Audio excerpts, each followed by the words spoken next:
आज का हम लोग का जो टॉपिक है 1947 इंडियन इंडिपेंडेंस एक्ट, इसको बोला जाता है इंडियन इंडिपेंडेंस एक्ट 1947। और इसका आज हम लोग मेजरली हिस्टोरिकल बैकग्राउंड पे चर्चा करने वाले हैं, क्योंकि हिस्टोरिकल बैकग्राउंड बहुत जरूरी है। ठीक, आप लोगों ने याद होगा कि 1935 का जो गवर्नमेंट ऑफ इंडिया एक्ट आया था, उस गवर्नमेंट ऑफ इंडिया एक्ट में जिस तरीके से प्रोविंसेस को पावर दी गई थी कि भाई प्रोविंसेस में कुछ बाई कैमरल लेजिस्लेचर होगा, कुछ यूनिकैमरल लेजिस्लेचर होगा, सेंट्रल स्टेट कॉन्करेंट लिस्ट बनी थी। सब याद आ रहा होगा आपको लास्ट टाइम की क्लास में, मतलब कुल मिला के सब कुछ उसी से। के बाद 1936 में उसी एक्ट के अकॉर्डिंगली इलेक्शन होते हैं, और इस इलेक्शन में देखिए कि आपको टोटल 11 प्रोविंसेस होते हैं। आपको अच्छे से याद आ रहा होगा, मेजर प्रोविंसेस आपका यूनाइटेड प्रोविंसेस हो गया, सेंट्रल प्रोविंसेस हो गया, बिहार अलग हो गया, उड़ीसा अलग हो गया। ठीक, बर्मा के लिए एक अलग से कॉलोनी बन गई थी। ठीक, मद्रास अलग हो गया, बॉम्बे अलग हो गया, सिंध अलग हो गया। तो कुल मिला के जो 11 प्रोविंसेस थे, उन 11 प्रोविंसेस में से 8 में से, ठीक है, सभी को समझ में आ रहा है? सभी को मेरी वॉइस क्लियर है? उन 11 प्रोविंसेस में से जो 8 प्रोविंसेस थे, उसमें से इंडियन नेशनल कांग्रेस को क्या मिली? मेजोरिटी मिली। 8 प्रांतों में जो है इंडियन नेशनल कांग्रेस की गवर्नमेंट बनी। ठीक, और मेजोरिटी कैसे, अगर आप देखिए कि 1935 के जो रिफॉर्म्स थे, 1935 का जो रिफॉर्म था, उसमें बोला गया था कि मुस्लिम्स के लिए 1/3 सीट्स की मेजोरिटी बात की गई थी। और जब 1/3 सीट्स मुस्लिम के लिए रिजर्व थी, ऐसा मुस्लिम लीग को लगता था, मोहम्मद अली जिन्ना को लगता था आरटीसी में कि Mohammad Ali Jinnah is one and only leader of the Muslims during contemporary India. ऐसा उनको गलतफहमी थी। और यहाँ पे वो गलतफहमी दिखी कि कांग्रेस का मानना था ठीक है आप दे लीजिए, कोई दिक्कत नहीं, आप जो है सेपरेट इलेक्टोरेट्स कर लीजिए, ऐसा कांग्रेस का 1909 से मानना था। हमारे पास जो है प्रोग्रेसिव मुस्लिम्स की, या आप कह सकते हैं कि सेकुलर मुस्लिम्स की जो है अच्छी खासी चेन है, और कांग्रेस ने उसको यहाँ पे प्रूफ करके भी दिखाया कि 11 में से 8 राज्यों में जो है गवर्नमेंट बन जाती है किसकी? कांग्रेस की बन जाती है। ठीक, इवन मैं आपको बताऊं कि जो यूनाइटेड प्रोविंसेस हैं, जहां पे हम और आप रहते हैं, जिसे हम लोग यूपी भी बोलते हैं, यहाँ पे कांग्रेस और मुस्लिम लीग, ठीक, ये लोग अलायंस बना के, देखिए 2 तरीके के अलायंस होते हैं, एक इलेक्शन के पहले और एक इलेक्शन के बाद। जैसे आप इंडिक अलायंस देखते हैं इस समय बना हुआ है, ये इलेक्शन के पहले का अलायंस है। इसमें देखिए सीटों का डिवीजन हो चुका है। जैसे कानपुर की अगर हम लोग बात करते हैं, तो कानपुर में समाजवादी पार्टी और कांग्रेस की तरफ से एक ही कैंडिडेट है, बीजेपी की तरफ से एक कैंडिडेट है, या एनडीए की तरफ से एक कैंडिडेट है। तो ये इलेक्शन के पहले का अलायंस। तो इलेक्शन के पहले का अलायंस बनता है कांग्रेस का, मुस्लिम लीग का। और यूपी में जो आपने देखा कि टोटल 1935 में क्या बोला गया था? 1935 में बोला गया था कि भैया कि रिस्पॉन्सिबल गवर्नमेंट हो जाएगी, टोटल रिस्पॉन्सिबल गवर्नमेंट हो जाएगी। और रिस्पॉन्सिबिलिटी किस लिए होगी? मिनिस्टर्स किसके लिए रिस्पॉन्सिबल होंगे, किसके प्रति रिस्पॉन्सिबल होंगे? ये लेजिस्लेटिव काउंसिल के प्रति रिस्पॉन्सिबल होंगे और दैट पर्टिकुलर स्टेट। हाँ, यूपी में जो है बाई कैमरल था, वो एक अलग चीज।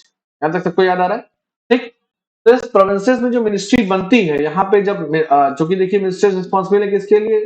लेजिस्लेटिव काउंसिल के लिए, स्टेट की। यहाँ पे जो मिनिस्टर्स हैं उनके बीच में पोर्टफोलियो का डिवीजन भी होगा। अब आपने अलायंस बनाया है, और अलायंस में क्या होगा? जो पोर्टफोलियो का डिवीजन था, उसने मुस्लिम लीग को कुछ नहीं मिला, मतलब कोई भी मंत्री पद जो है मुस्लिम लीग को नहीं मिल पाया, तो इसलिए लीग थोड़ा सा नाराज हो गई। ठीक, और अब यहां से आपको जिन्ना का एक्शन थोड़ा अलग से दिखाई दे। क्लियर है चीज? तो इलेक्शन रिजल्ट डिक्लेयर हो चुके जाते हैं, लेकिन इसी बीच क्या होता है? आपको अच्छे से याद है कि सेंट्रल लेजिस्लेटिव में जो सेंट्रल मिनिस्टर्स हुआ करते थे, है ना, वहां पे रिस्पॉन्सिबल गवर्नमेंट तो नहीं थी। ठीक, तो क्या हुआ कि आपको ये भी याद है कि पूरी, जैसे देवांश ने परसों पूछा था, क्या क्या क्या था? कॉन्स्टिट्यूशनल डेस्पोटिज्म, संवैधानिक निरंकुशता, एक क्वेश्चन पूछा था। उसका मतलब यही था कि जो राज्य की सभी सरकार है, जो गवर्नमेंट है, स्टेट की हो चाहे सेंट्रल की हो, उसके पास अल्टीमेटली पावर किसके पास थी? गवर्नर जनरल और वायसराय के पास थी। प्रैक्टिकल वहां पे यही समझ में आया था। याद आ रहा है आपको? तो सारी पावर अल्टीमेटली गवर्नर जनरल या वायसराय के पास थी, या गवर्नर स्टेट में गवर्नर के पास थी, प्रिंसिपल सेक्रेटरी ऑफ स्टेट, इन सबके पास पावर थी, प्रैक्टिकल पावर इस सबके पास थी। तो इन लोगों को बहुत ज्यादा कुछ मिल नहीं पा रहा था काम करने को। और 1935 के इलेक्शन के बाद जो लोगों पार्टिसिपेट किया, मतलब कांग्रेस ने पार्टिसिपेट किया, मुस्लिम लीग ने भी पार्टिसिपेट किया, बहाना बना रहे थे कि कैसे भी करके यहाँ से निकले, क्योंकि ये यहाँ पे प्रैक्टिकली इंडियंस के सामने कुछ भी कर नहीं पा रहे थे। जैसे कि लाइक एजुकेशनल रिफॉर्म्स नहीं कर पा रहे हैं, बजट की कमी। जैसे कि मान लीजिए क्या नाम है, सैनिटेशन रिफॉर्म्स है वो नहीं कर पा रहे हैं, नालियों की साफ सफाई, ये छोटी मोटी चीजें दी गई थी वो कर नहीं पा रहे हैं, बजट की कमी है। और ऐसा ही आपको याद आ रहा होगा कि जो प्रो चेंजर्स हुआ करते थे, है ना, 1922 मानफोर्ड रिफॉर्म के टाइम पीरियड में मैंने आपको बताया था कि वो कर नहीं पा रहे थे, कुछ प्रैक्टिकली कर नहीं पा रहे, तो निकलना चाहते थे। इसी बीच क्या होता है कि सेकेंड वर्ल्ड वॉर हो जाता है, और सेकेंड वर्ल्ड वॉर में दो पार्टीज बनती है, axis power and allied power. Allied power को हम लोग हिंदी में बोलते हैं मित्र राज्य, मित्र राष्ट्र, हिंदी में मित्र राष्ट्र बोलते हैं। और एक्सेस पावर, मुझे एग्जैक्टली वर्ड नहीं याद आ रहा हिंदी में, अगर किसी को पता हो तो बता सकता है, बाकी आप लोग गूगल करके देख लेंगे। कुल मिला के ये मित्र राष्ट्र वही है जो इस समय यूएन की परमानेंट सिक्योरिटी काउंसिल के परमानेंट मेंबर है, जैसे कि आपका यूएसए, यूके, ठीक, मतलब ब्रिटेन खुद, फ्रांस, रशिया, उस टाइम पीरियड में इसको यूएसएसआर बोलते थे, और चाइना। ठीक है। हालांकि ये जो आपके एक्सेस पावर्स है, इसमें आपका इटली था, इसमें आपका जापान था, और इसमें आपका जर्मनी था।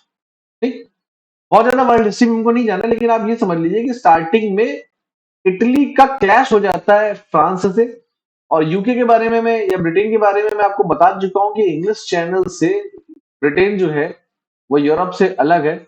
और यूरोप में जब दो पावर्स आपस में लड़ती हैं, जैसे मान लीजिए यहाँ पे फ्रांस और इटली के बीच में डिस्टर्बेंस चालू हो रहा है, तो ब्रिटेन क्या करेगा कि इसके बीच में कूदेगा और बैलेंस बना के फिर वापस हो जाएगा। तो ब्रिटेन बाद में कूदता है, और यूएसएसआर भी बाद में सपोर्ट में आ जाता है इनके, यूएसए भी बाद में सपोर्ट में आ जाता है, फिर चाइना भी सपोर्ट में आता है। मेन लड़ाई जो है UK France versus Italy Germany है, और उधर से जापान भी कूद जाता है। जैसे यहाँ पे चाइना और यूएसएसआर आता है तो उधर से जापान भी आता है, सब वर्ल्ड हिस्ट्री का पार्ट है। इतना समझ लीजिए कि यहाँ पे क्या हो रहा है कि फ्रांस जो है, या जो आपका एलाइड अलायंस जो है, ये फर्स्ट वर्ल्ड वॉर में अर्ली फेज में बैकफुट पे होता है, और एक्सिस अलायंस जो होता है ये बहुत ही फ्रंट फुट पे खेल रहा होता है। इटली जर्मनी जापान बहुत फ्रंट फुट पे खेल रहे होते हैं। और ऐसे में आपको याद है कि फर्स्ट वर्ल्ड वॉर के टाइम पीरियड में इंडियंस ने कुछ मांगी थी, डोमिनियन स्टेटस की मांगे की थी। आपने वो तो दिया नहीं, आपने उल्टा हमको रॉल अटैक दे दिया था, और जो रिफॉर्म्स भी किए थे वो भी हमारे फेवर में नहीं थे। तो इंडियंस जो है इस बार उस तरीके से सपोर्ट नहीं करना चाहते थे फर्स्ट वर्ल्ड वॉर में। और दूसरी बात ये भी थी कि कहीं ना कहीं इंडियंस की भी इमेज, मतलब इंडियन पॉलिटिशियंस की इमेज जो है वो इंडियन पब्लिक के सामने भी बड़ी खराब सी हो रही थी कि अरे गांधी जी को कैसे हिंद का टाइटल मिला। तिलक ने भी बोला ब्रिटिश के लिए बॉन्ड्स हमको जारी करने चाहिए, उनको सपोर्ट करना चाहिए, लास्ट में मिला। तो इस बार जो है वो इंडियंस ने सोचा कि भैया ठीक है, हम जो है इलेक्शन, आप हमको वर्ल्ड वॉर में फिर से पार्टिसिपेट कराने जा रहे हैं। पिछली बार भी हमारी इकोनॉमिक्स को लॉस हुआ था, हमारे बजट पे आपने वर्ल्ड वॉर लड़ा, इस बार भी आप हमारे बजट को जो है लॉस बनाएंगे। तो इकोनॉमिक्स के नाम पे जो है इंडियंस, जो इस 11 प्रोविंसेस में जो गवर्नमेंट होती है, सब के सब जो है इससे अलग हो जाते हैं। स्पेशली कांग्रेस तो अलग हो जाती है, मुस्लिम लीग नहीं अलग। मतलब त्यागपत्र दे देते हैं कि हम, हमसे पूछे बिना आपने हमको वर्ल्ड वॉर में क्यों झोंक दिया, वर्ल्ड वॉर के बाद आप हमको क्या देंगे, ये सब चीजों पर डिस्कशन नहीं किया, और आप उल्टा हमारा पैसा वहां लगा दे रहे हैं। यहां तक सबको क्लियर हो रहा है? किसी को कोई डाउट? किसी भी बच्चे को कोई डाउट? सभी को मेरी वॉइस आ रही है ना? तो ये रहा 1936 के बाद, मोटे मोटे तौर पे 1936 के बाद इलेक्शन होता है। उस इलेक्शन में जो है कांग्रेस मेजोरिटी में 8 स्टेट्स में आ जाती है। आपने हमको वर्ल्ड वॉर में पार्टिसिपेट करा दिया बिना हमसे पूछे, ठीक, हमारे बजट का यूज करने लगे। कुल मिला के जो है इन्हीं रिफॉर्म्स के आधार पे जो इन लोगों ने इलेक्शन से जो है बाइकआउट कर दिया, मतलब अपनी गवर्नमेंट से बाइकआउट कर दिया, त्यागपत्र दे दिया, लिखा है INC refuse to support, Indian National Congress से सपोर्ट करने से मना कर दिया। ठीक। From all the provinces ministers demand the independence. अब यहाँ पे जो है इनको लगा कि इंडिया के जितने भी नेशनलिस्ट थे, इन सबको लगने लगा कि यार ये एक ऐसी सिचुएशन है जहां पे जो है, या जितने भी हमारे पॉलिटिशियंस थे उनको लगने लगा कि ये एक सही समय है जब हम यहाँ पे ब्रिटिश से नेगोशिएट कर सकते हैं। ठीक। और अब यहाँ पे जो है इंडिपेंडेंस की डिमांड उठने मिलेगी। और दूसरी बात यह है कि ब्रिटेन जो है, स्टार्टिंग मैंने आपको बताया कि ब्रिटेन, फ्रांस यहाँ पे स्टार्ट में जब हार रहा होता है, आप ये सोचिए कि पूरा वर्ल्ड वॉर हार जाते, फर्स्ट वर्ल्ड वॉर अच्छे तरीके से हार गए होते। अगर वर्ल्ड वॉर है क्या, आप ये भी देख लीजिए, इधर इटली जापान और जर्मनी हो गया, इधर यूएसए यूके और यूएसएसआर चाइना हो गया। ठीक। तो यहाँ पे अगर ब्रिटेन और फ्रांस के एलाइज में यूएसए और रशिया अगर ना आते स्टार्टिंग में, तो बड़ी दिक्कत होने वाली थी। ठीक, समझ आ रहा हो? तो ऐसे में हारने जैसी सिचुएशन बन रही थी। तो सिंपल सी बात है कि ब्रिटिश इकोनॉमिक्स के ऊपर भी प्रेशर है। और कॉलोनी, एक मैंने आपको बताया था कि कॉलोनी क्या होता है। कॉलोनी वो होता है, एक होता है नेटिव, एक होता है कॉलोनी, और एक होता है मदर कंट्री। हमारे ब्रिटेन और इंडिया के रेफरेंस में इंडिया क्या है, कॉलोनी, और ब्रिटेन क्या है, मदर कंट्री है।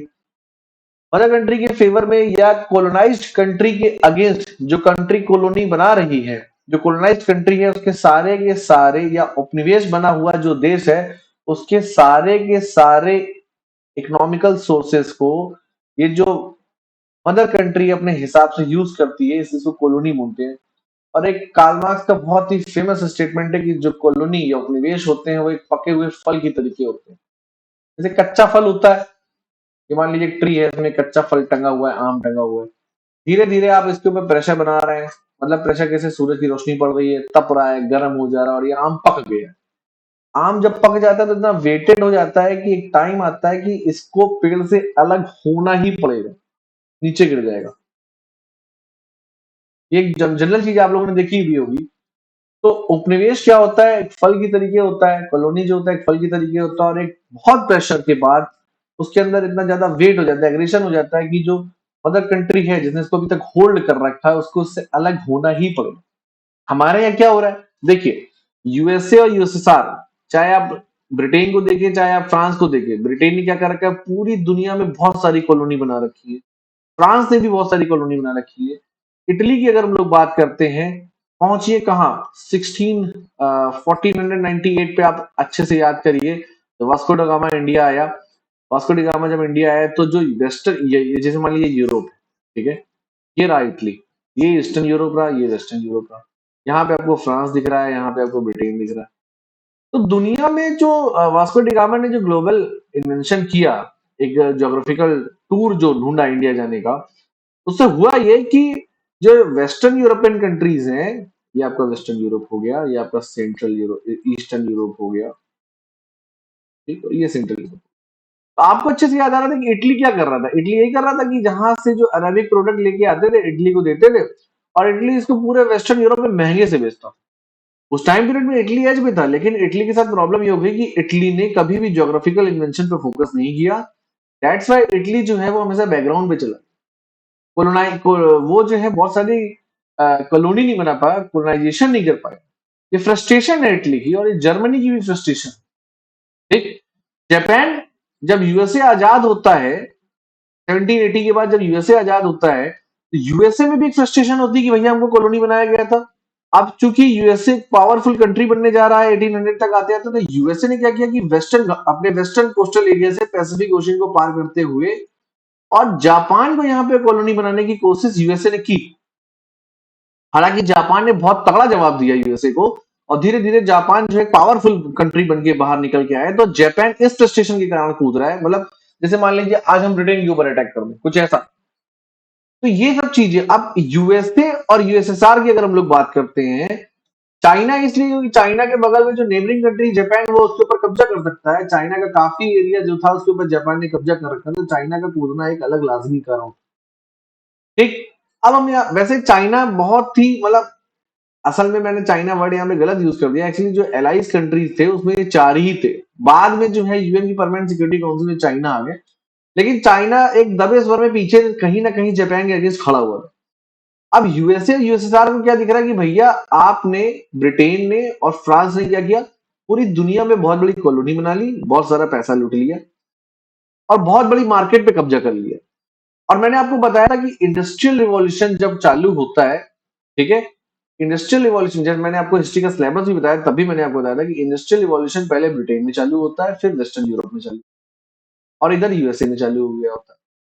ठीक, तो इंडस्ट्रियल रिवॉल्यूशन जो है यूएसए में और वेस्टर्न यूरोप में जब चालू होता है, तो इन सब कंट्रीज को नई मार्केट चाहिए।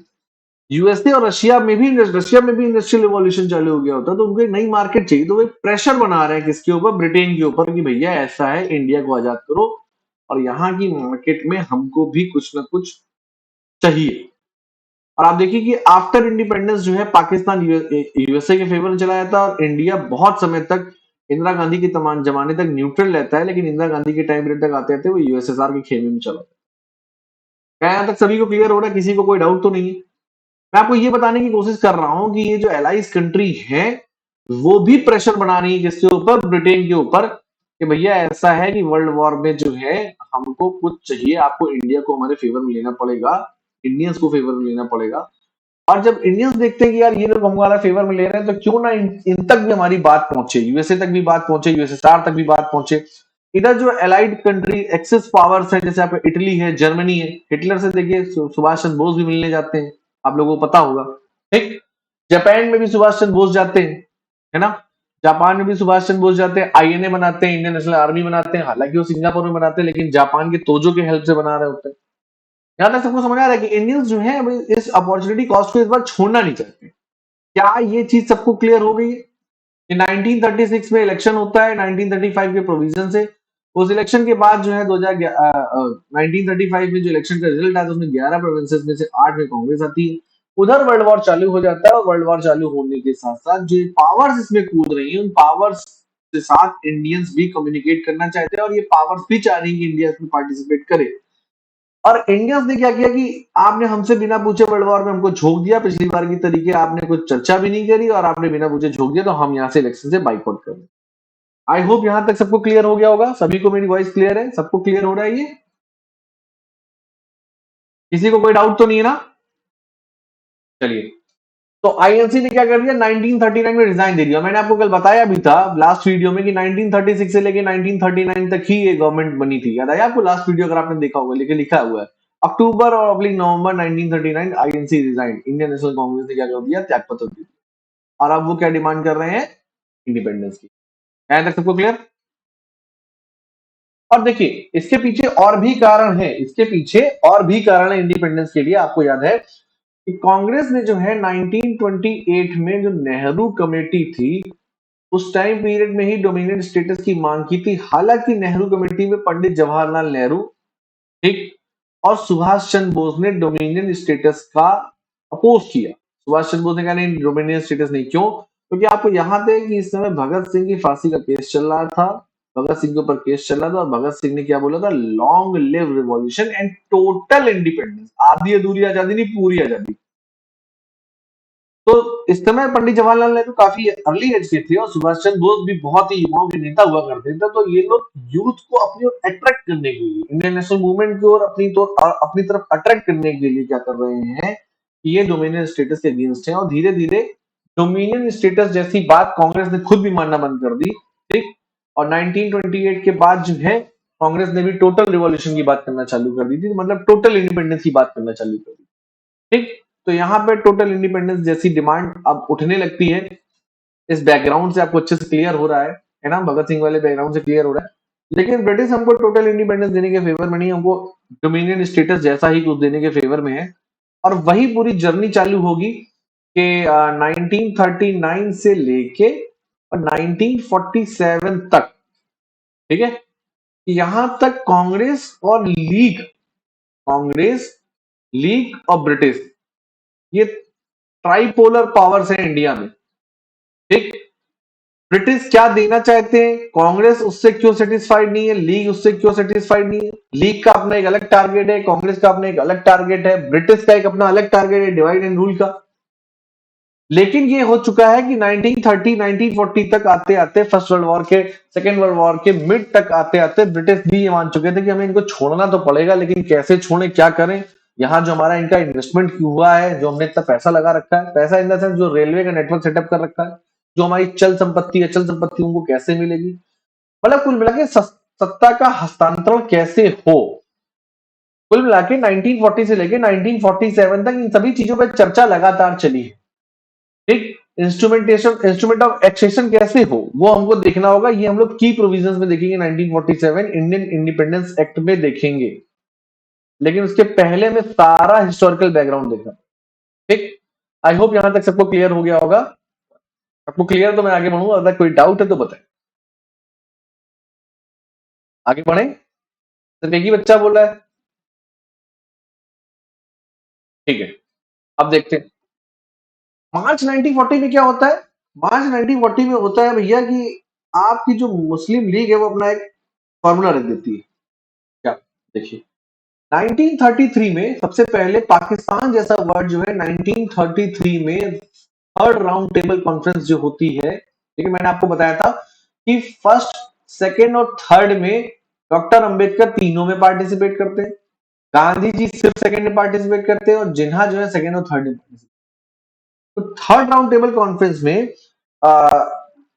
स्टूडेंट होते हैं, कैम्ब्रिज यूनिवर्सिटी के स्कॉलर हैं जिनका नाम है रहमत अली। क्या नाम है? रहमत अली। और ये थर्ड राउंड टेबल कॉन्फ्रेंस में पहली बार जो है पाकिस्तान वर्ड का यूज किया जाता है। क्या रहमत अली जो है पाकिस्तान वर्ड का जनक है, father of the name, the word Pakistan कौन है? रहमत अली, ना कि मोहम्मद अली जिन्ना। ठीक। और आज भी बात होती है ब्रिटिश गवर्नमेंट ज्यादा ध्यान नहीं देती है, मोहम्मद अली जिन्ना भी इस पे ज्यादा ध्यान नहीं देते हैं, लेकिन हाँ 1939 में भी आपने देखा कि कांग्रेस ने क्या किया, यूनाइटेड प्रोविंसेस में मुस्लिम लीग को पोर्टफोलियो में पार्टिसिपेशन नहीं दिया।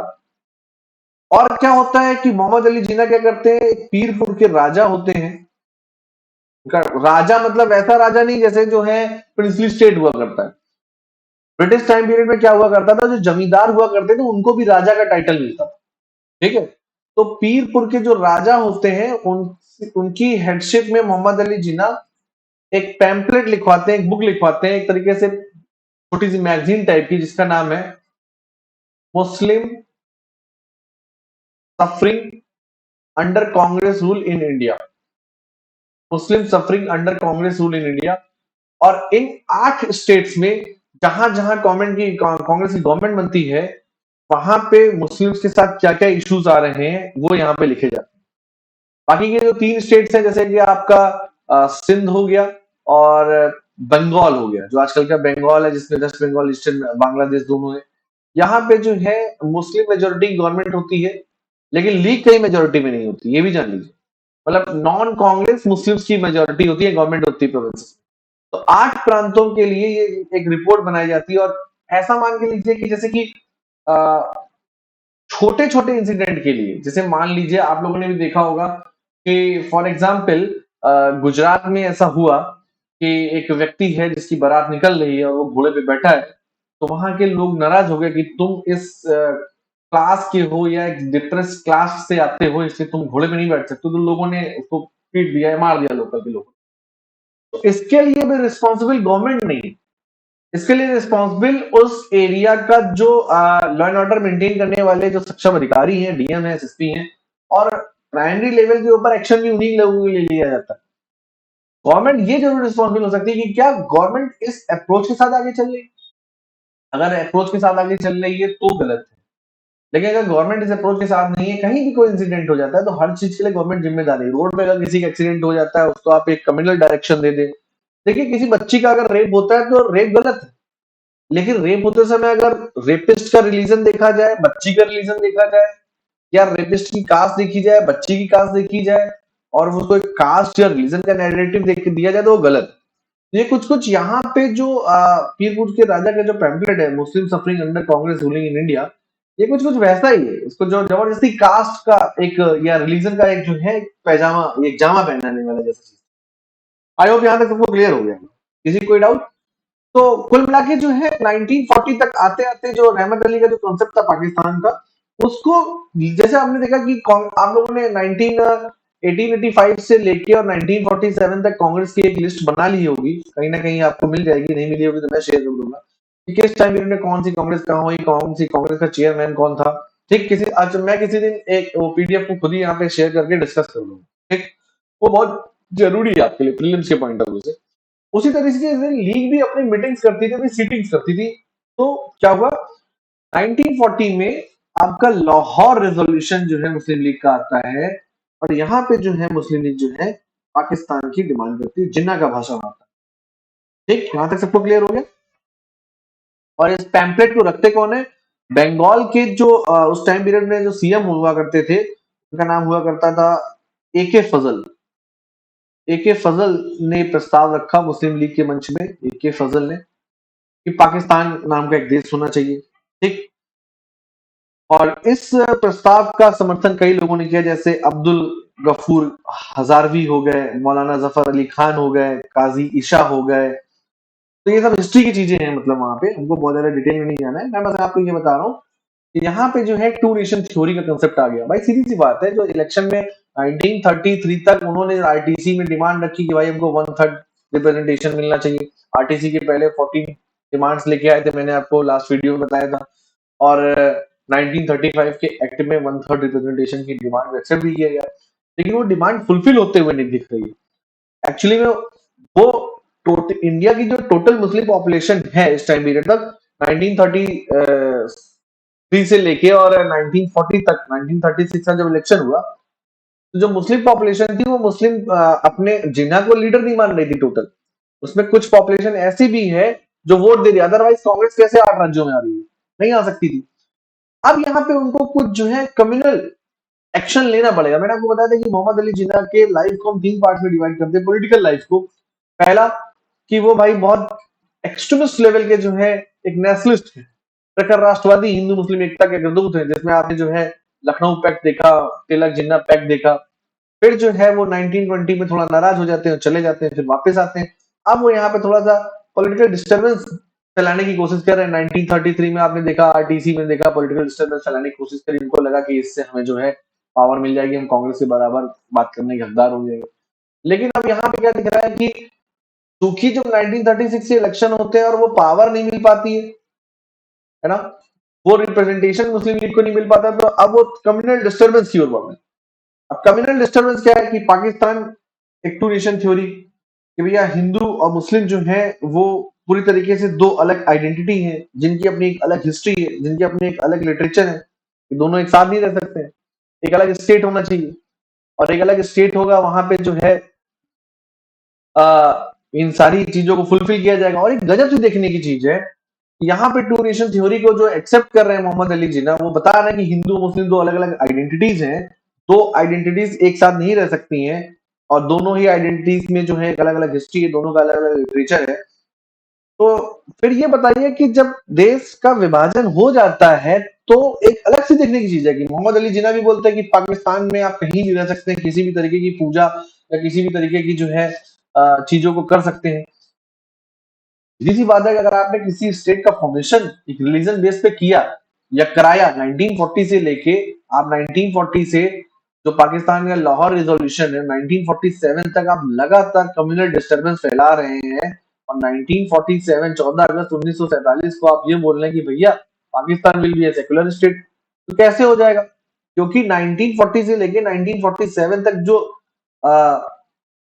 मुस्लिम रिवाइवलिस्ट, जिसे कहते हैं मुस्लिम पुनरुत्थानवादी, जो सिर्फ और सिर्फ मुस्लिम के लिए सोच रहे हैं, जैसे हिंदू रिवाइवलिस्ट होता है, हिंदू पुनरुत्थानवादी। तो इन 7 सालों में आपने उसको कम्युनल डिस्टर्बेंस को बहुत बढ़ा दिया। अब आप बोल रहे हैं सेक्युलर हो जाएगा, कैसे हो जाएगा? नहीं हो पाया। मोहम्मद अली जिन्ना ने लास्ट में ये भी बोला, एक बढ़ते समय उनके स्टेटमेंट देखी, मेरी सबसे बड़ी भूल पाकिस्तान का निर्माण। तो ये बहुत आगे की चीजें इतिहास में हम लोग देखेंगे, तो यहाँ पे ये चीज हमको समझ में आ रही है कि कम्युनल डिस्टर्बेंस फैलाना चालू हो गया। किसी को कोई डाउट यहाँ तक?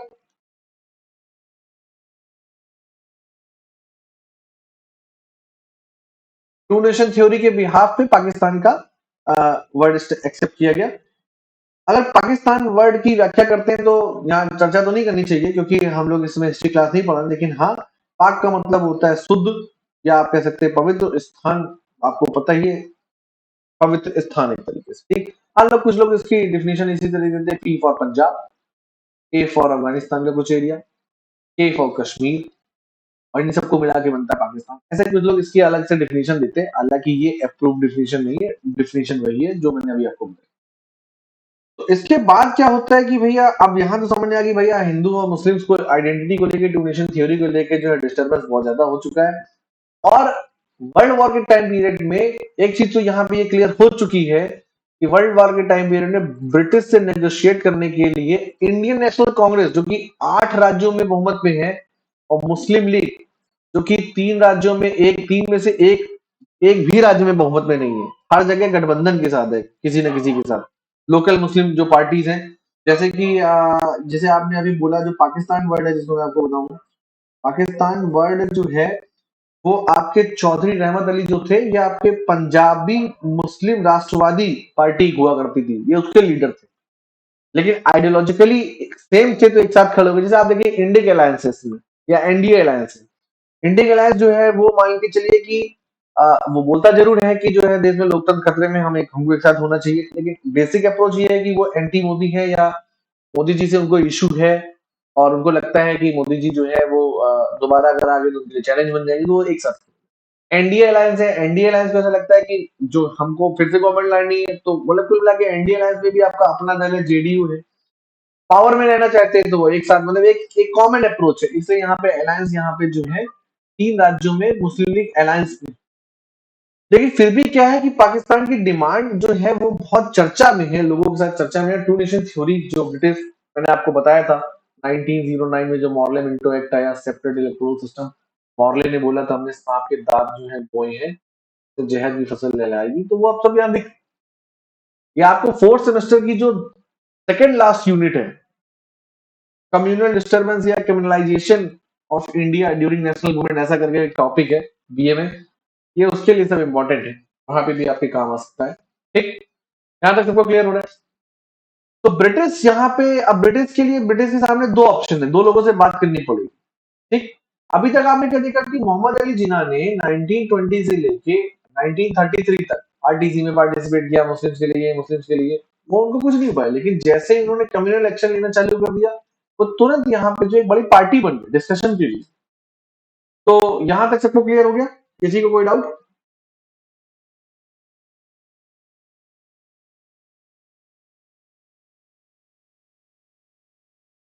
हाँ, अब इसके बाद क्या होता है, अगस्त, अगस्त ऑफर रखती है गवर्नमेंट ऑफ ब्रिटेन, जो एक अगस्त ऑफर रखती है कि आप हमारा साथ दीजिए तो हम ये कर देंगे, वो कर देंगे। जरा इसको साफ कर लें। इन सबके नोट्स मैं नहीं बनाऊंगा, हिस्टोरिकल बैकग्राउंड से रिलेटेड आपको नोट्स नहीं मिलेंगे। आपको मेन क्या है, की प्रोविजंस याद करना है। हिस्टोरिकल बैकग्राउंड हिस्ट्री की कॉपी में आपको बहुत अच्छे से मिलेगा, ठीक, उसको टेक टेंशन नहीं है। हाँ, लेकिन वीडियो जो है आप मल्टीपल टाइम देखिए, तो आपके लिए ज्यादा ठीक रहेगा। ठीक, होता क्या है कि जो आपका अगस्त प्रस्ताव है, उस टाइम पीरियड में हमारे जो वॉयसराय होते हैं वो लिथिगो होते हैं, लिथिगो,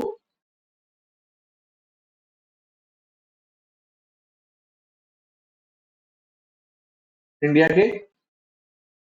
और लिथिगो क्या करते हैं कि भैया बुलाते हैं, एक ऑफर रखते हैं क्या, कि देखिए आप हमारा जो है ये 8 अगस्त 1940 को आता है, 8 अगस्त 1940 को आता है लिथिगो का। और इसको इंडियन नेशनल कांग्रेस ने भी रिजेक्ट कर दिया, मुस्लिम लीग ने भी रिजेक्ट कर दिया, दोनों ने, लीग ने भी रिजेक्ट कर दिया, दोनों इसके फेवर में नहीं थे। ठीक, क्या था ऑफर, क्या रखा उन्होंने? ऑफर ये रखा कि भाई एक काम करते हैं, सबसे पहले तो हम आपको जो है, अगर आप हमारा वर्ल्ड वॉर में साथ देते हैं, तो हम वर्ल्ड वॉर के बाद आपको डोमिनियन स्टेटस देंगे। ठीक, डोमिनियन स्टेटस का मतलब आप लोग जानते हैं, हमारी फॉरेन पॉलिसी और मिलिट्री वगैरह वो देखेंगे, इंटरनल इश्यूज को हम लोग देखेंगे। अब इसमें जो है डोमिनियन स्टेटस को लेकर कांग्रेस पहले से ही मना कर चुकी है। कांग्रेस का आपको पता है 1930 के डिकेड से वो चिल्लाने लगी, मतलब चिल्लाने का सेंस में गलत वर्ड बोल गया, मतलब उसकी डिमांड बढ़ने लगी क्या, टोटल इंडिपेंडेंस, पूर्ण स्वराज। ठीक, और ये, अब वो तो अपने टारगेट से अलग चलेगी नहीं। और मुस्लिम लीग की अगर आप बात करिए, डोमिनियन स्टेटस में, आप डोमिनियन स्टेटस, मुस्लिम लीग का कहना है, अगर आप हमको डोमिनियन स्टेटस दे रहे हैं, तो इस डोमिनियन स्टेटस में मुस्लिम का रिप्रेजेंटेशन कहाँ पे होगा? हम तो वैसे भी पाकिस्तान की डिमांड कर रहे हैं, अलग से एक अलग राष्ट्र ही चाहते हैं। तो डोमिनियन स्टेटस से दोनों ही सेटिस्फाइड नहीं है। अगर कांग्रेस की बात करें तो वो एक अलग नेशन चाहती ही नहीं, कांग्रेस कह रही है, असल में हो क्या रहा है कि लीग जो एक अपनी इमेज बना रही है। लीग क्या इमेज बना रही है? लीग ये बना रही है कि इंडिया में मुस्लिम्स का लीडर सिर्फ लीग है, कोई और नहीं। कांग्रेस कह रही है कि इंडिया में जितने भी कास्ट है, जितने भी क्रीड है, हर जगह हमारे रिप्रेजेंटेटिव है, और सभी रिप्रेजेंटेटिव हमारे साथ हैं, तो सिर्फ और सिर्फ मुस्लिम, भला समझ रहे हैं? सिर्फ और सिर्फ मुस्लिम लीग कैसे मुस्लिम की लीडर हो सकती है? ओवरऑल लड़ाई झगड़ा यहाँ पे ये है। और लीग जो है इसको भुनाने की कोशिश कर रही, कांग्रेस भी एक्सेप्ट नहीं करी। डोमिनियन स्टेटस के साथ कांग्रेस भी नहीं अलाउड कर रही थी।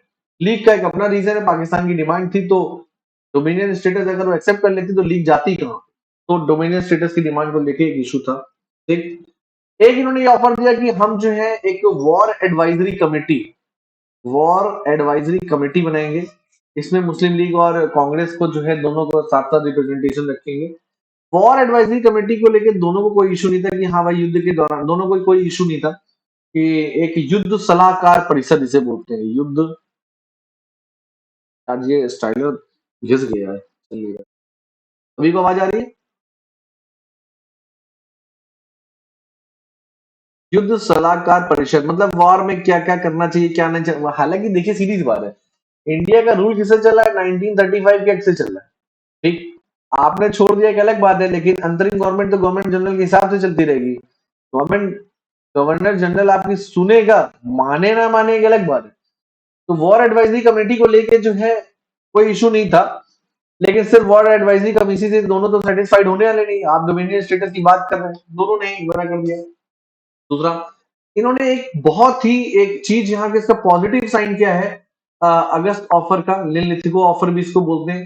क्या कि भाई युद्ध के बाद जो है पहली बार ब्रिटिशर्स ने, याद रखिएगा ये ऑब्जेक्टिव क्वेश्चन आ सकता है, कि पहली बार इंडिया ब्रिटिशर्स ने इंडिया के लिए कॉन्स्टिट्यूएंट असेंबली या संविधान सभा की बात को कब एक्सेप्ट किया? तो अगस्त ऑफर में ही उन्होंने एक्सेप्ट कर लिया था।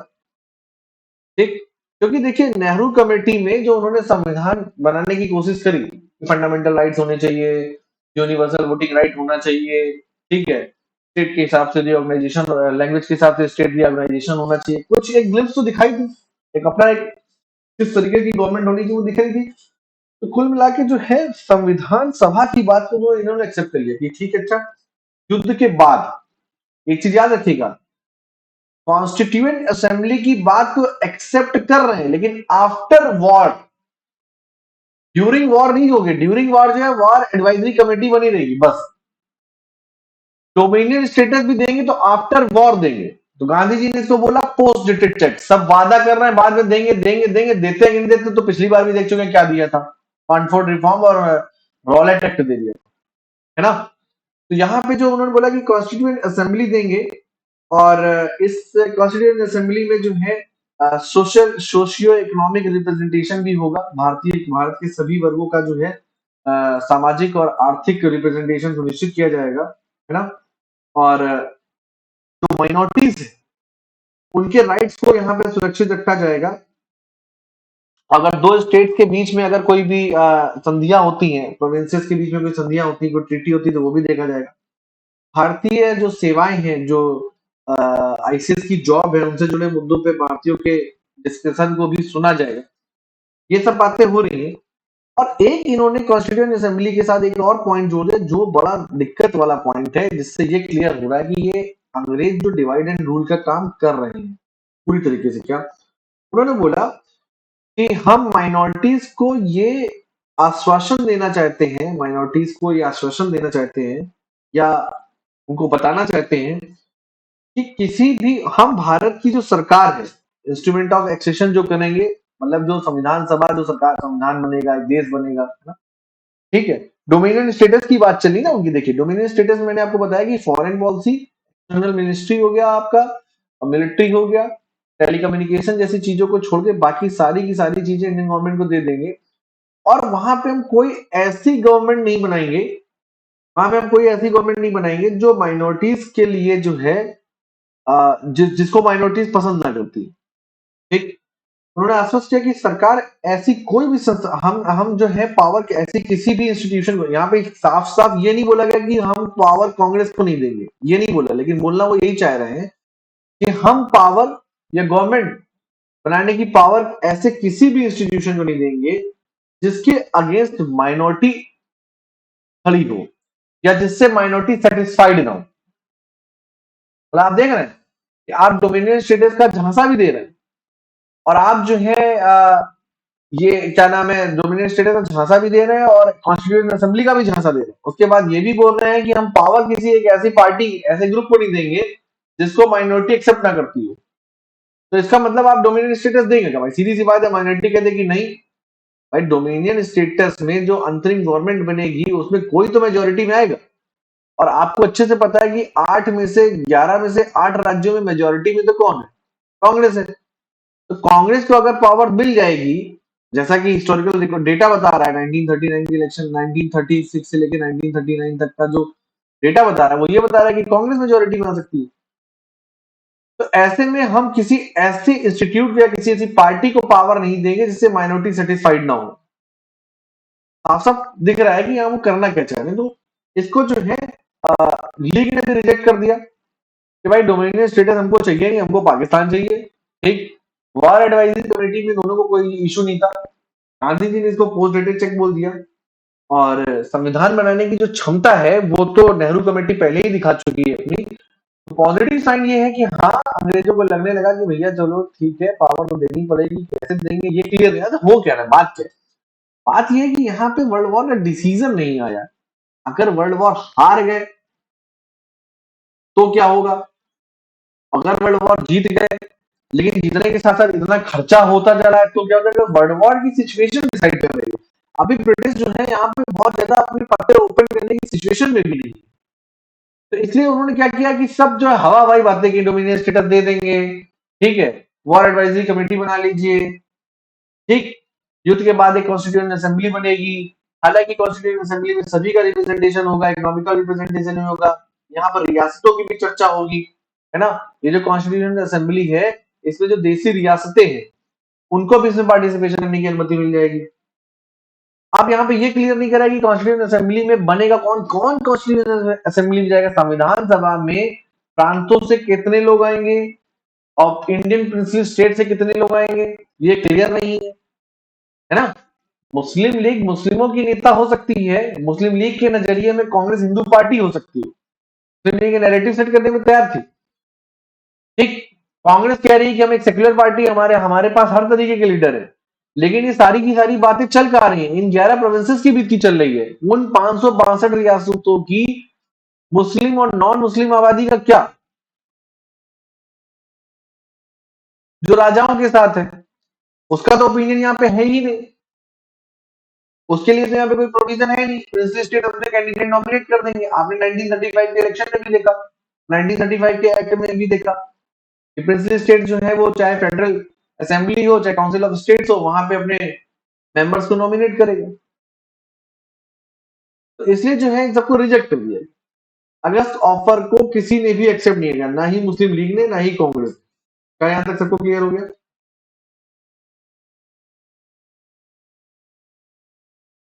आप पूछिए। अभी आगे आगे आगे आगे एंथरिंग गवर्नमेंट मतलब ये कि वो, देखिए सीधी सी बात है, जब आप पावर किसी को दे रहे हैं तो उस टाइम पीरियड में देश का एडमिनिस्ट्रेशन किसी एक गवर्नमेंट के पास तो होगा ना, उसी को एंथरिंग गवर्नमेंट बोलते हैं।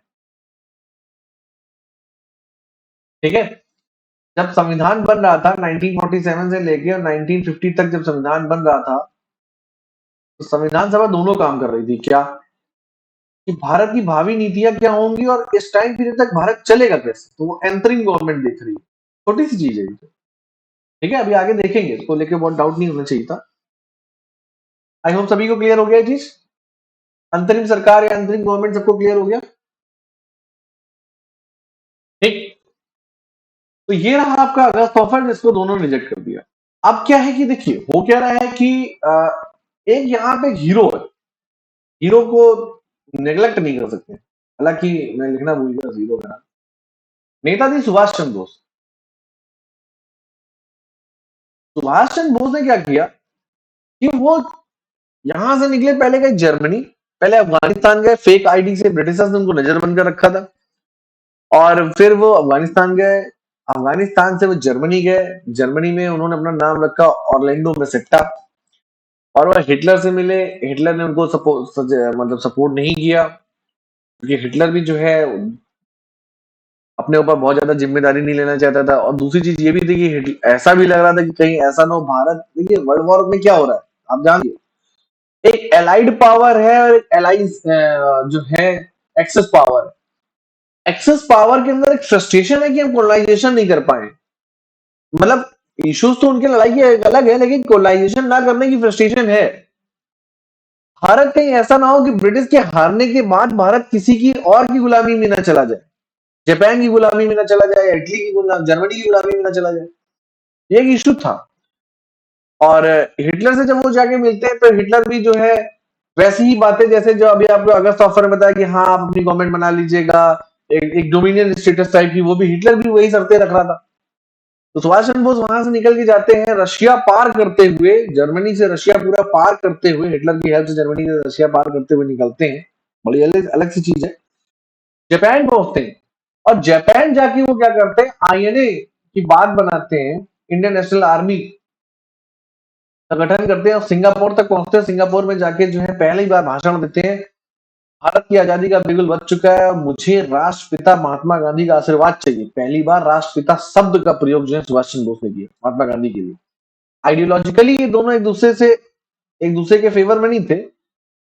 हम लोग जब मॉडर्न हिस्ट्री को देखेंगे तो पता चलेगा कि सुभाष चंद्र बोस और गांधी जी के बीच में तकरार थी, लेकिन अल्टीमेटली सुभाष चंद्र बोस को पता चल जाता है कि इंडिया में अगर किसी भी लीडर की एक्सेप्टेंसी है, स्वीकार्यता है, तो वो मोहनदास करमचंद गांधी है। मोहनदास करमचंद गांधी के अगेंस्ट में जाके आप कोई भी मूवमेंट नहीं खड़ा कर सकते। ठीक, तो वो एक क्या कर रहे हैं, आईएनए यहाँ पे लेके आ रहे हैं, इंडियन नेशनल आर्मी लेके आ रहे हैं और वो जो है अंडमान निकोबार आइलैंड जीतती है, बंगाल तक हार जाते जाते हार जाती है, एक अलग बात है। आपने पढ़ा भी होगा कि अंडमान निकोबार आइलैंड के कुछ छोटे छोटे आइलैंड्स हैं जिनको नेताजी सुभाष चंद्र बोस के नाम पे आइलैंड्स के नाम रखे गए हैं, या आईएनए के जो प्रोमिनेंट कमांडर्स हुआ करते थे उनके नाम पे रखे गए, शहनवाज ढिल्लन इन सबके नाम पे रखे गए। तो ये चीजें यहाँ तक सबको क्लियर हो गया।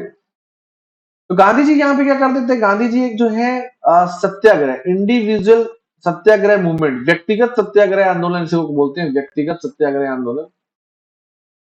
व्यक्तिगत सत्याग्रह आंदोलन इसमें क्या होता था कि कांग्रेस पार्टी की तरफ से एक व्यक्ति पर्सनली जाता था दिल्ली में, जैसे आपका जंतर मंतर है, वहां बैठ के धरना दिया उसने, सरकार आती थी, पुलिस आती थी, इसको पीटती थी, ले जाती थी, फिर दूसरा आता था, फिर बैठ जाता था, शांतिपूर्ण तरीके से व्यक्तिगत सत्याग्रह मूवमेंट चल रहा था। बस आप इतना समझ लीजिए, अभी उसका बहुत ज्यादा जरूरत नहीं। ये चीज समझ में आया। और इस तरीके से मैंने आपको बताया कि पुलिस आती थी, एक उठाती थी, जेल में डाल देती थी, एक उठाती थी, एक जेल में डाल देती थी। इस टाइम पीरियड में हुआ क्या कि आपको मैं आपने एक लास्ट वीडियो में एक मूवमेंट सुना होगा मुझसे, जिसको मैं बोल रहा था हिंदी में सविनय अवज्ञा आंदोलन, या उस मूवमेंट को बोलते हैं सिविल डिसोबीडियंस मूवमेंट। शांतिपूर्ण तरीके से ब्रिटिश की बात नहीं मानेंगे, याद आ रहा है आपको वो सविनय अवज्ञा आंदोलन? उसमें गांधी जी ने दांडी मार्च किया था। आप लोगों ने बिपिन चंद्रा की बुक देखी होगी, गांधी जी जा रहे हैं, पीछे पीछे कुछ लोग चल रहे हैं, दांडी मार्च सुना था ना, दांडी मार्च? सभी को सुनाई दे रहा है, समझ में आ रहा है सबको? तो दांडी मार्च में गांधी जी के साथ एक इंटरनेशनल रिपोर्टर होता है, उसका नाम होता है वेब मिलर। अभी ये क्राइस्ट कॉलेज का जो एडमिशन असिस्टेंट प्रोफेसर का एग्जाम हुआ था, उसमें एक क्वेश्चन भी आया था। तो जो वेबिनार होता है कि वो गांधी जी की जो न्यूज होती है उसको इंटरनेशनल मैगजीन्स में या इंटरनेशनल न्यूज़पेपर्स में छाप देता है। तो इंटरनेशनल मूवमेंट की जो न्यूज है वो इंटरनेशनल न्यूज बनने लगती है। तो व्यक्तिगत सत्याग्रह जो ये सिविल डिसोबीडियंस मूवमेंट के बाद जो इंडिविजुअल सत्याग्रह मूवमेंट चल रहा है, इसमें बहुत से लोग, एक व्यक्ति जाता है खंबे के नीचे खड़ा होता है, झंडा लेके, इंडियन नेशनल कांग्रेस का झंडा लेके, जिसमें चरखा बना होता है यहाँ पे बड़ा सा, ऐसे फ्लैग होता है, नारंगी होता है, ग्रीन होता है, भारत का झंडा, इसको लेके जो है आजादी के नारे लगाता है, उसको जाके जेल डाल देते हैं। तो इससे क्या होता है कि बहुत ज्यादा डिफेम हो रहा होता है ब्रिटेन पूरे ग्लोबल लेवल पे। क्योंकि देखिए जो एलाइड गवर्नमेंट है और जो एक्सेस गवर्नमेंट है, ये एक दूसरे के साथ सिर्फ ओपन वॉर नहीं कर रहे हैं, ये एक दूसरे के साथ पॉलिटिकल वॉर भी कर रहे हैं, एक दूसरे को डिफेम कर रहा है। तो बहुत से सत्याग्रही इस टाइम पीरियड में जेल में डाल दी। क्या है तक तो सबको क्लियर हो गया?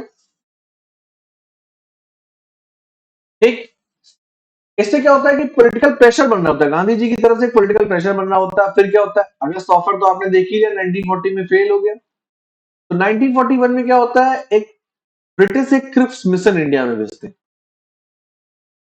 ठीक, ताकि भैया जो है इंडिया से जो है इंडियंस का जो है वर्ल्ड वॉर में थोड़ा सा सपोर्ट मिले। हालांकि क्रिप्स मिशन जो है इंडियंस के सपोर्ट को लेने में फेल हो जाता है। अब ये क्रिप्स मिशन क्या ऑफर रखता है, क्या ऑप्शन रखता है, तो जरा क्रिप्स मिशन की भी चर्चा कर लेते हैं। ज्यादा बल्कि तो नहीं लग रहा है सबको? ऐसा तो नहीं लग रहा पहले इतिहास पढ़ लेना चाहिए था फिर ये पढ़ना चाहिए? ये दिक्कत तो नहीं आ रही सबके साथ?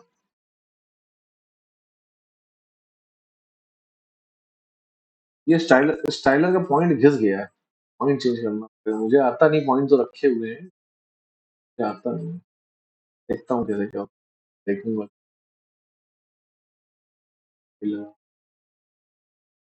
हाँ, तो क्रिप्स मिशन जो है, स्टेफर्ड क्रिप्स इसके जो होते हैं स्टैनफोर्ड क्रिप्स या स्टेफर्ड क्रिप्स उसका नाम है, वो उसके हेड होते हैं। और वो क्या करते हैं कि भाई इंडिया आते हैं। और ब्रिटेन जो है, आपको अच्छे से पता है, एलाइज राष्ट्र का जो एक हेड है।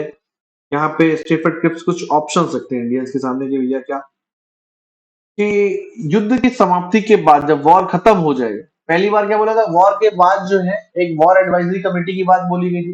क्रिप्स मिशन जो है ना, वही उन्हीं वर्ड्स को दोहरा रहा है जो अगस्त ऑफर है। बस आप ये समझ लीजिए, बहुत कंफ्यूज होने का नहीं है ना। उन्हीं चीजों को फिर से रिपीट कर रहा है, लेकिन एक अलग तरीके से। भाई आप बोलेंगे कैसे, वॉर खत्म नहीं हुआ है, आप उस सिचुएशन में है ही नहीं, है ना। तो वो क्या कहता है कि भैया जब वॉर खत्म हो जाएगा तो एक नई कॉन्स्टिट्यूएंट असेंबली, संविधान सभा बुलाई जाएगी। ये तो आपने पिछली बार भी बोला था, ठीक। और लेकिन यहाँ पे उन्होंने ये बोल दिया कि भैया एक ये जो आपका प्रोविंसेस है, 11 प्रांत है, यहाँ से जो मेंबर नॉमिनेट हो गए इस कॉन्स्टिट्यूएंट असेंबली में, ठीक है, वो जो हो गए इनडायरेक्ट इलेक्शन आएंगे। मतलब संविधान सभा के जो मेंबर हैं उनको हम डायरेक्ट इलेक्ट नहीं करेंगे। मतलब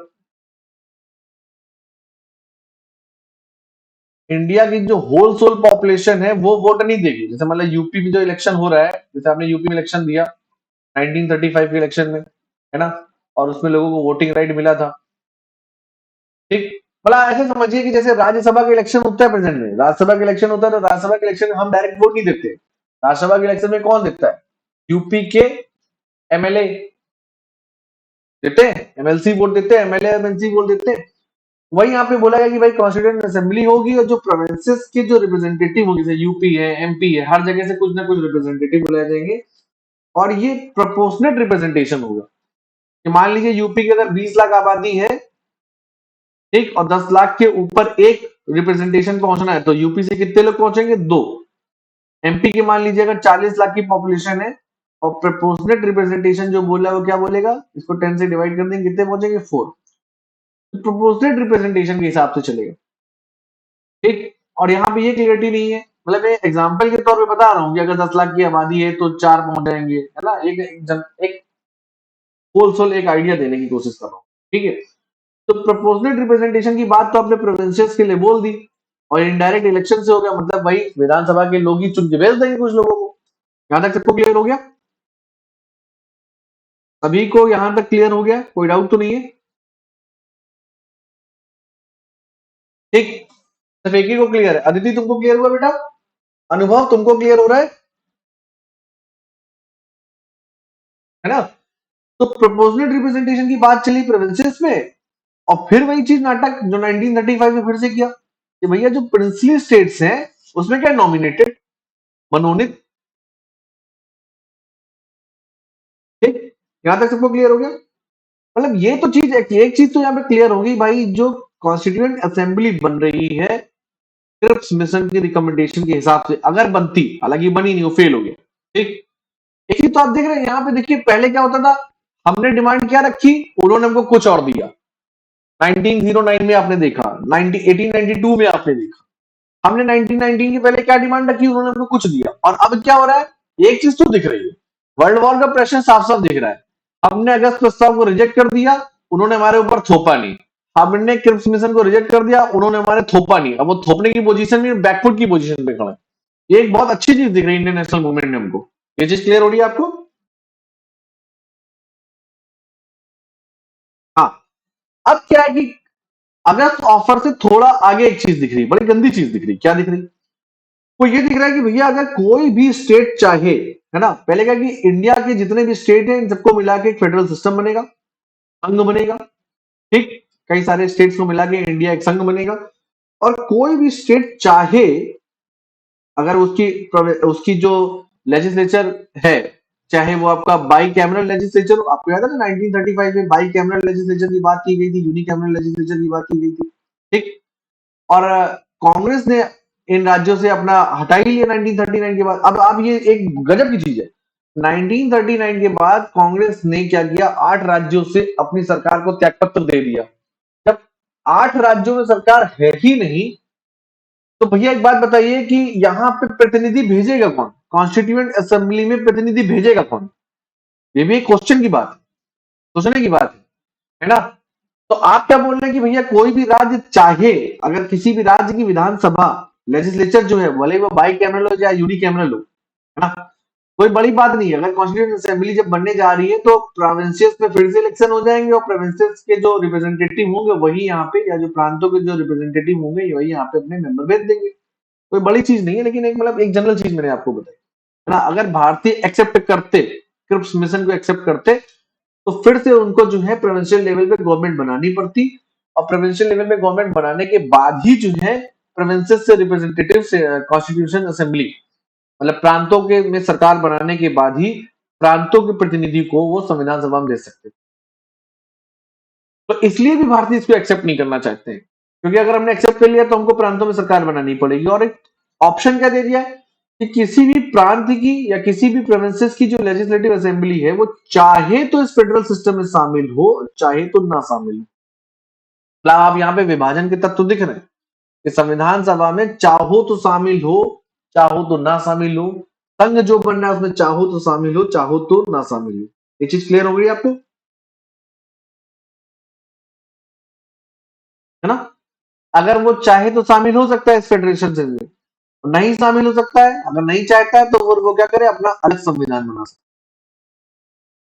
है। जैसे यूएसए में क्या है, हर स्टेट की अपनी सिटीजनशिप है, हर स्टेट का अपना कॉन्स्टिट्यूशन है, उसके ऊपर जो कॉमन सिटीजनशिप है अमेरिका की, और उसका एक कॉमन फ्लैग है अमेरिका का। बाकी हर स्टेट का अपना एक फ्लैग है। तो मैं वो तो नहीं कह रहा कि यूएसए की तरीके हमको देने की कोशिश करें, लेकिन यहाँ पे मुस्लिम लीग के लिए एक ऑप्शन रख दिया। मतलब क्या, अगर मुस्लिम लीग चाहे तो इन 3 राज्यों को अलग से अपना एक देश बनाने के लिए राजी कर सकती है। आप बार बार उन्हीं चीजों को एक्सेप्ट कर रहे हैं। साफ साफ यहाँ पे क्लियर दिख रहा है कि आप इंडिया के पार्टीशन की तैयारी तो कर रहे हैं। क्या ये चीज क्लियर हो गई आपको कि चाहे तो उसमें शामिल हो सकते हैं, चाहे तो नहीं शामिल हो सकते हैं। नहीं शामिल होना चाहते हैं तो अपना एक खुद का संविधान भी बना सकते हैं। और एक से ज्यादा स्टेट्स अगर नहीं शामिल होना चाहते हैं तो वो एक अपना अलग फेडरेशन बना सकते हैं। ये भी चीज क्लियर होगी आपको। मान लीजिए भारत में 11 राज्य हैं, 11 में से 5 राज्य इस कॉन्स्टिट्यूएंट असेंबली में शामिल हो रहे हैं, 5 राज्यों का फेडरेशन बना रहे हैं, जो कांग्रेस लीड कर रहा है। लेकिन बाकी के जो 6 राज्य हैं उसमें 3 मुस्लिम लीग सपोर्टेड है और 3 जो है नॉन कांग्रेसी वाले मुस्लिम स्टेट्स हैं। तो ये तीनों मिलके अपना एक अलग फेडरेशन बना सकते हैं, ये तीनों मिलके अपना एक अलग फेडरेशन बना सकते हैं। यहां तक सबको क्लियर हो गया। एक तो ये कुछ लूप होल्स हैं जो हमको साफ साफ दिख रहे हैं, ठीक। और डोमिनियन स्टेटस की यहाँ पे बात नहीं की गई थी। एक चीज है अगस्त ऑफर में, और इसमें एक चीज है कि हाँ डोमिनियन स्टेटस की बात नहीं की गई थी। ये तो क्लियर हो गया कि हाँ भारत की आजादी को स्वीकारने की पोजीशन तक आ चुके हैं। और इसका एक मेजर रीजन ये भी है कि वर्ल्ड वॉर में अब उनकी सिचुएशन बिगड़ी हुई है अभी भी, लेकिन अब उनकी सिचुएशन थोड़ी सी ठीक होने जा रही है। आगे बढ़ते हैं। यहां तक सबको क्लियर है मैं, है ना।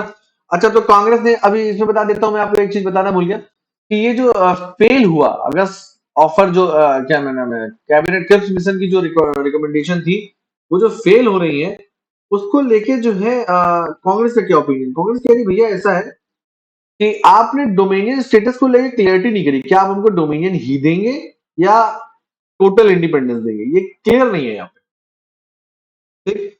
रियासतों के जो प्रतिनिधि हैं वो जनता चुन, रियासतों की जनता क्यों नहीं चुन रही, राजा क्यों चुन रहा है, नॉमिनेशन क्यों है, ठीक। और कोई भी राज्य एक अपना अलग से संविधान बना सकता है, या कई राज्य मिलकर अपना एक अलग से फेडरेशन बना सकते हैं, अपना एक संविधान बना सकते हैं, तो ये तो हम एक्सेप्ट नहीं करते। ठीक, यहां तक समझ में आया। और मुस्लिम लीग को क्या कहना है, मुस्लिम लीग कह रहा है कि भैया आप जो है एक, यहाँ पे जो आपने एक ऑप्शन दिया है कि सभी राज्य चाहे तो मिलके एक अपना फेडरेशन बना सकते हैं, चाहे तो अलग हो जाए। मुस्लिम लीग कह रही है नहीं, चाहे तो क्यों, सीधे अलग बोलिए ना, हमको एक अलग देश बनाने का परमिशन दीजिए ना। वो तो अपनी इसी डिमांड पे टिकी पड़ी, पाकिस्तान की डिमांड पे। क्लियर हो रहा है आपको भाई। अगर मुस्लिम लीग को सेटिस्फाइड करने के लिए उन्होंने बोला कि अगर कोई राज्य चाहे तो इस फेडरेशन में शामिल नहीं हो सकता, ठीक है।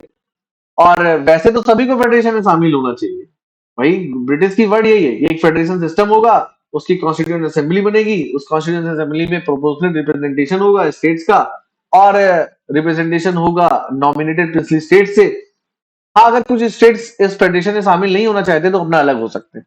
तो मुस्लिम लीग कह रही है कि चाहे क्यों, आप सीधे बोलिए ना कि मुस्लिम मेजोरिटी वाले स्टेट्स जो है वो एक अलग अपना स्टेट बना सकते हैं।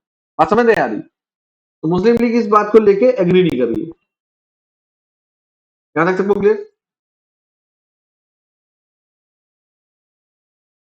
एक दूसरी चीज क्या है कि इस फेडरेशन में मुस्लिम लीग कह रही है कि फेडरेशन में जो है आप जो है प्रोविंसेस का मर्जर कर देंगे, उनकी अपनी इंडिविजुअल आइडेंटिटी खत्म हो जाएगी।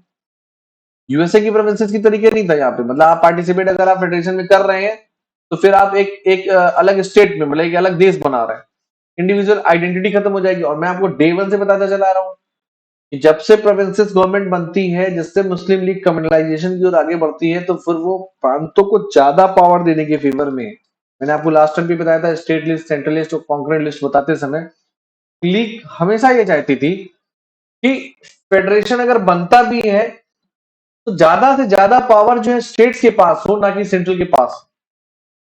तो यहां तक सभी को समझ आ गया होगा, ठीक? तो आपने एक कॉमन चीज देखी, चाहे मुस्लिम लीग हो चाहे कांग्रेस हो, दोनों को एक बात पे इशू है कि भाई प्रांत जो है वो चाहे तो भाई कांग्रेस कह रही है कि अलग ही क्यों हो सकते हैं, और लीग कह रही है कि नहीं, चाहे क्यों, कंपलसरी अलग करिए ना। इस मुद्दे पे लेके दोनों में नाराजगी है। यहां तक सुनिए यार, नॉमिनेटेड स्टेट्स को लेके कांग्रेस को नाराजगी है, मुस्लिम लीग ने अपना स्टैंड यहाँ पे क्लियर नहीं किया। हाँ, ठीक है, होगा, देखा जाएगा, बहुत सारे प्रिंसली स्टेट्स को अपने मर्जे करा लेंगे, तो क्रिप्स मिशन भी जो है वो फेल हो गया। आई होप यहां तक सबको क्लियर हो गया होगा। किसी को कोई डाउट? चलिए आगे बढ़ते हैं। अब क्या होता है कि 8 अगस्त 1942 को गांधी जी का क्या आता है, क्विक इंडिया मूवमेंट, इसको हम लोग बोलते हैं भारत छोड़ो आंदोलन। ठीक? जीएस में, यूपी पीसीएस में क्वेश्चन पूछा गया था जब भारत छोड़ो आंदोलन की शायद एनिवर्सरी थी, उसी टाइम पीरियड में पेपर आया था, करंट अफेयर से पूछ लिया गया था कि ये जो नारा है भारत छोड़ो आंदोलन, नारा दिया किसने? ये नारा गांधी जी ने नहीं दिया था, गांधी जी ने इसको रिपीट किया था। एक मुस्लिम लीडर थे, मुझे उनका नाम नहीं याद आ रहा है, आप लोग उसको गूगल पे सर्च कर लीजिएगा, उन्होंने दिया। ठीक?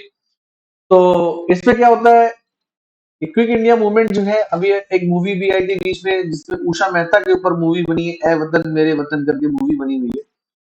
क्विक इंडिया मूवमेंट में गांधी जी गुडेलिया टैंक एक जगह है बॉम्बे में, वहां से नारा देते हैं भारत छोड़ो, मतलब भारत छोड़ो को नारा का रिपीट करते हैं।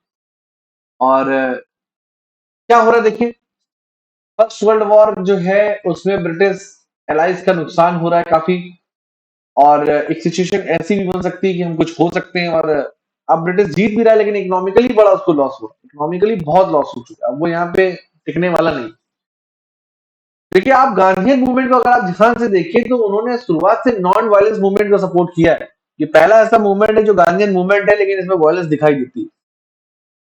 और एक चीज ये भी दिख रही है, गांधी जी ने शुरुआत से वायलेंस से दूरी इसलिए रखी, मैं ये नहीं कह रहा गांधी जी वायलेंस का प्रत्यक्ष समर्थन कर रहे हैं, उन्होंने कभी भी यहाँ पे जो क्विट इंडिया मूवमेंट में जो वायलेंस है उसका समर्थन नहीं है। लेकिन एक चीज ये देखिए कि जब इंडियन पॉपुलेशन खुद से तैयार हो जाती है वायलेंस के लिए तो फिर उसमें कूदती, और जितना वायलेंस इंडियंस ने किया उससे ज्यादा वायलेंस ब्रिटिशर्स करते हैं। हेलीकॉप्टर्स के ऊपर से लोगों के ऊपर गोलियां बरसाई गई थी। योगेश्वरी देवी कुकन, एक वृद्ध महिला, भारत का झंडा लिए जा रही थी असम में, और उनके ऊपर हेलीकॉप्टर से गोलियां पड़ी थी। तो भारत छोड़ो आंदोलन में होता क्या कि जितने भी टॉप मोस्ट लीडर हैं, मोहम्मद नेहरू जी हैं, गांधी जी हैं, आगा खान पैलेस में गांधी जी को इम्प्रेजेंट कर दिया गया, नजरबंद जिसे कहते हैं, नेहरू जी को भी जेल में रख दिया गया। यहाँ पे नेहरू जी ने जो है letter from father to her daughter, इस तरीके से लेटर्स लिखे अपनी इंदिरा गांधी जी के लिए, हिंदू के लिए, और उसी लेटर्स के बिहाफ पे एक बुक लिखी गई जिसका नाम है glimpse of world world street. Nehru ji भी राइटिंग प्रैक्टिस करते रहते थे। जेपी हो गए, जयप्रकाश नारायण हो गए, लोहिया हो गए, उषा मेहता हो गया, आचार्य नरेंद्र हो गए, ये सब कांग्रेस के लोग हैं। जैसे कि 1920 में एक ग्रुप एक्टिव हुआ था जिसे मैंने क्या बोला था, प्रो चेंजर। ठीक है? उसी तरीके से 1938 तक आते आते कांग्रेस के अंदर एक ग्रुप एक्टिव होता है जो गांधीयन पॉलिसी से बहुत ज्यादा एग्री नहीं कर रहा है। वो ये कह रहा है गांधी जी करते क्या है कि भैया असहयोग आंदोलन या नॉन कॉपरेशन मूवमेंट चालू करते हैं, और होता क्या कि चौरी चौरा में वायलेंस हो जाती है और पूरे भारत में आप नॉन कॉपरेशन मूवमेंट खत्म कर देते हैं। नॉन कॉपरेशन मूवमेंट में लोगों ने क्या किया, अपनी जॉब छोड़ी, अपनी सरकारी जॉब छोड़ी, एजुकेशन छोड़ा, एडवोकेसी की प्रैक्टिस छोड़ी, यहाँ तक कि टैक्स भी नहीं दिया। और ब्रिटिश ने उनके ऊपर कितना एक्शन ले लिया बाद में। गांधी जी ने इसकी भरपाई करी कि नहीं करी। यहाँ पे गांधी जी की आलोचना कांग्रेस के अंदर से ही हो रही। कौन कर रहा है? जेपी कर रहे हैं, लोहिया कर रहे हैं, आचार्य नरेंद्र देव भी कर रहे हैं, आचार्य नरेंद्र देव भी कर रहे हैं, है ना। ये सब सोशलिस्ट आइडियोलॉजी के, समाजवादी विचारधारा के, लेकिन कांग्रेस खत्म करने के पक्ष में नहीं। क्योंकि देखिए, अगर ये तोड़ देंगे कांग्रेस को तो मुस्लिम लीग का काम आसान हो जाएगा। कांग्रेस के अंदर रह के कांग्रेस में ही सुधार चाहते हैं। इन्हीं लीडर्स ने जो है इंडियन नेशनल मूवमेंट में, जो बहुत ही मेजर इंपॉर्टेंट मूवमेंट है जिसे हम लोग बोलते हैं क्विट इंडिया मूवमेंट, को लीड किया। सारे के सारे पॉलिटिकल जो लीडर थे वो जेल में थे, और ब्रिटिशर्स के ऊपर एक अच्छा खासा प्रेशर बन रहा था। ठीक। फिर इसके बाद क्या होता है? असहयोग आंदोलन, भारत छोड़ो आंदोलन सक्सेसफुली हो जाता है। ब्रिटिशर्स भी, वर्ल्ड वॉर खत्म हो जाता है। वर्ल्ड वॉर खत्म होते होते ब्रिटिश को लग जाता है भाई ऐसा है, बहुत लॉस हो गया, अब यहाँ पे हमारा जो इन्वेस्टमेंट है वो कैसे निकाले। ठीक। और यहाँ पे डिवाइड करते हुए कैसे निकले। अंग्रेजों को भारत को तोड़ के क्या फायदा मिल जाएगा, देखिए जरा।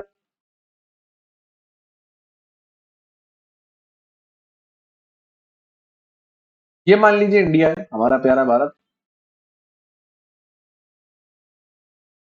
ठीक है। ये चाइना है, ये सेंट्रल एशिया है, ईरान वगैरह।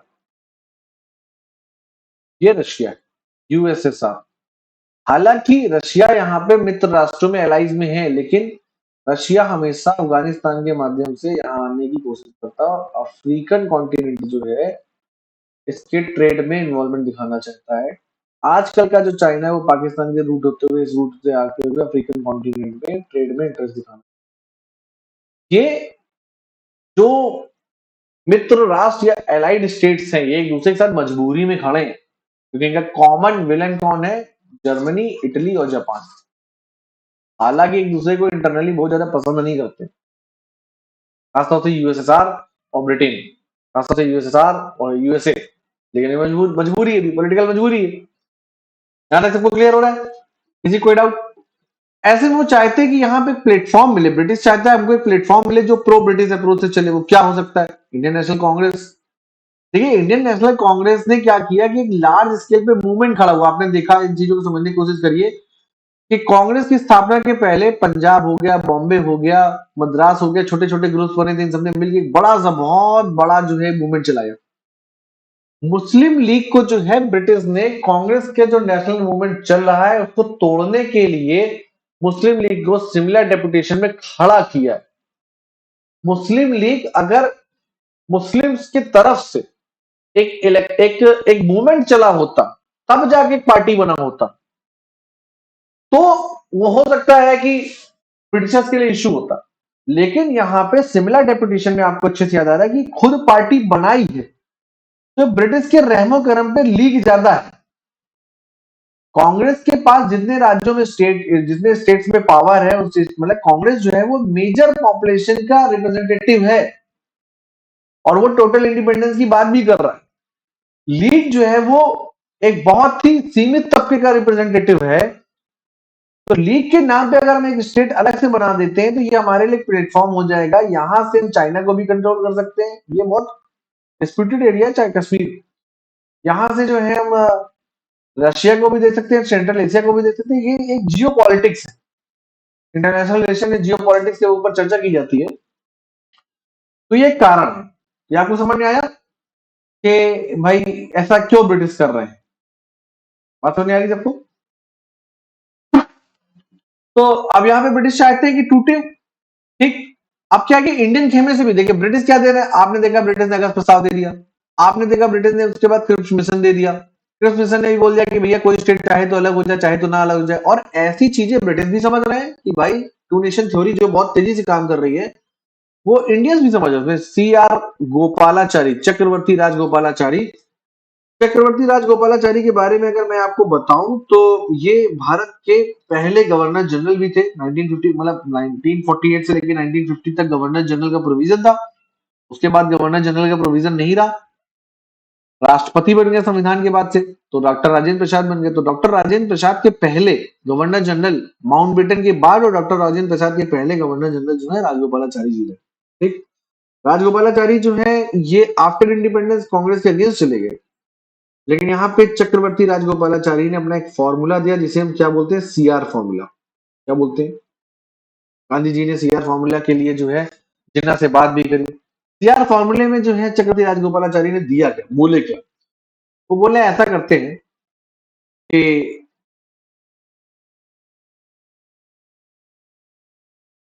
लीग जो है, अगर लीग जो है वो कांग्रेस के साथ इंडिपेंडेंस की बात करे, भारत की आजादी की बात करे मिलके, जैसे हम करना चाहते हैं, वैसे ही जैसे आप देखिए कि लखनऊ पैक्ट जैसे हुआ था 1916 में, कि लखनऊ पैक्ट में अगर लीग जो है वो होम रूल को अपना लेती है तो हम भी सेपरेट इलेक्टोरल सिस्टम अपना लेंगे, कुछ कुछ वैसा ही सीआर फॉर्मूला भी है। वो क्या कह रहा है, लीग अगर इंडिपेंडेंस की बात को एक्सेप्ट करती है तो युद्ध के अंत तक आते आते हम क्या करेंगे, एक जो है कमीशन बनाएंगे।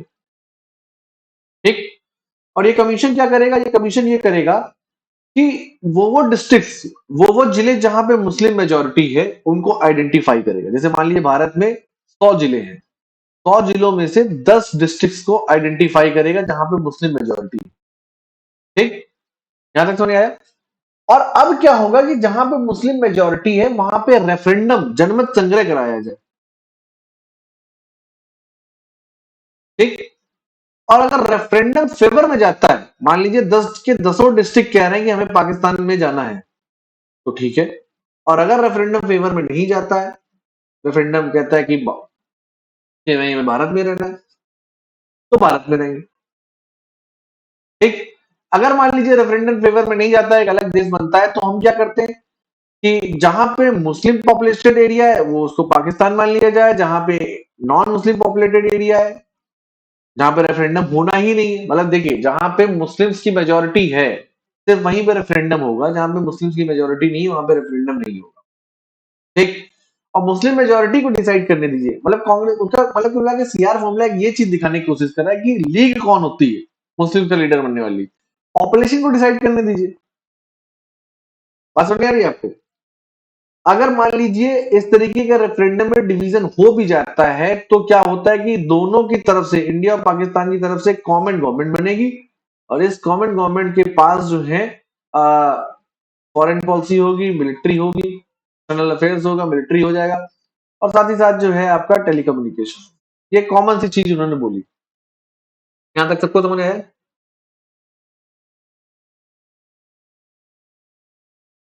ठीक, यहां तक सबको क्लियर हो रहा है? किसी कोई डाउट? नहीं, नहीं क्लियर हुआ?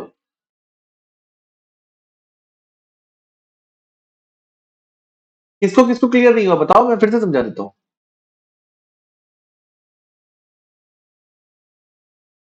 किसी को कोई डाउट है?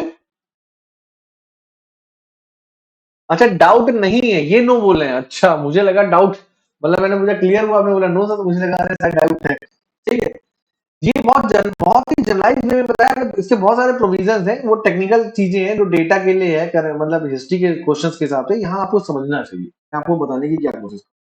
ठीक, तो सीआर फॉर्मूले को देखिए, गांधी जी ने जो है जिन्ना से एक पैक्ट बनाने की कोशिश की, मिलने की कोशिश की। यहीं पे जो है गांधी जी से जब जिन्ना मिलते हैं, गांधी जी इनको कायदे आजम का टाइटल देते हैं, पाकिस्तान में इनको कायदे आजम बुलाया था, ये टाइटल गांधी जी ने दिया। ठीक, सीआर फॉर्मूला में जो है गांधी जी की बात को जो है जिन्ना नहीं मानते, जिन्ना का कहना भी यहाँ पे थोड़ा सा ठीक है। और सही बात तो ये है कि बहुत से कांग्रेसी भी, जैसे पंडित जवाहरलाल नेहरू है, वो भी सीआर फॉर्मूला से एग्री नहीं कर रहे, वो कह रहे हैं भाई ये क्या है? इससे तो बहुत सारे स्टेट्स का फॉर्मेशन हो जाएगा। कि सबसे बड़ी बात यह है कि यहाँ पे जो, जैसे आप इंडिया जहां पे नॉन मुस्लिम पॉपुलेशन मेजोरिटी में है, वहां की जो मुस्लिम आबादी है उसकी बात तो सुनी नहीं गई।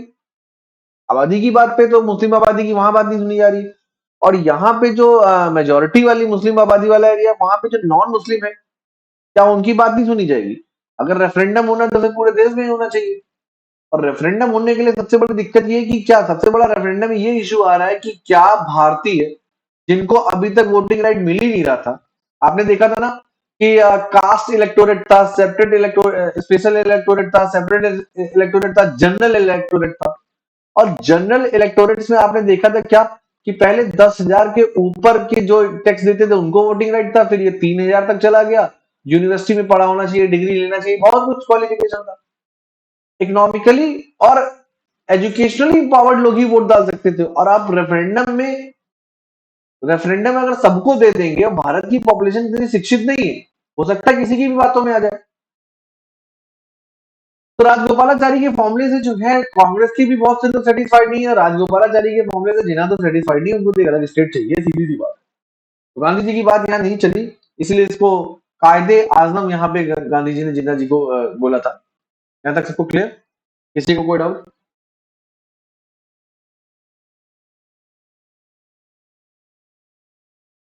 किसी को कोई डाउट? ठीक। तो जिन्ना को भी एक डर था कि अगर वोट डाला गया तो हो सकता है कि कहीं ऐसा ना हो कि भाई ये रेफरेंडम हो ही, मतलब रेफरेंडम कहीं ऐसा ना हो कि पब्लिक सेंटीमेंट फेवर में ना चला जाए, कि नहीं ठीक है भाई हमें विभाजन में नहीं जाना है। ये भी बात है, जिन्ना को भी डाउट है यहाँ पे।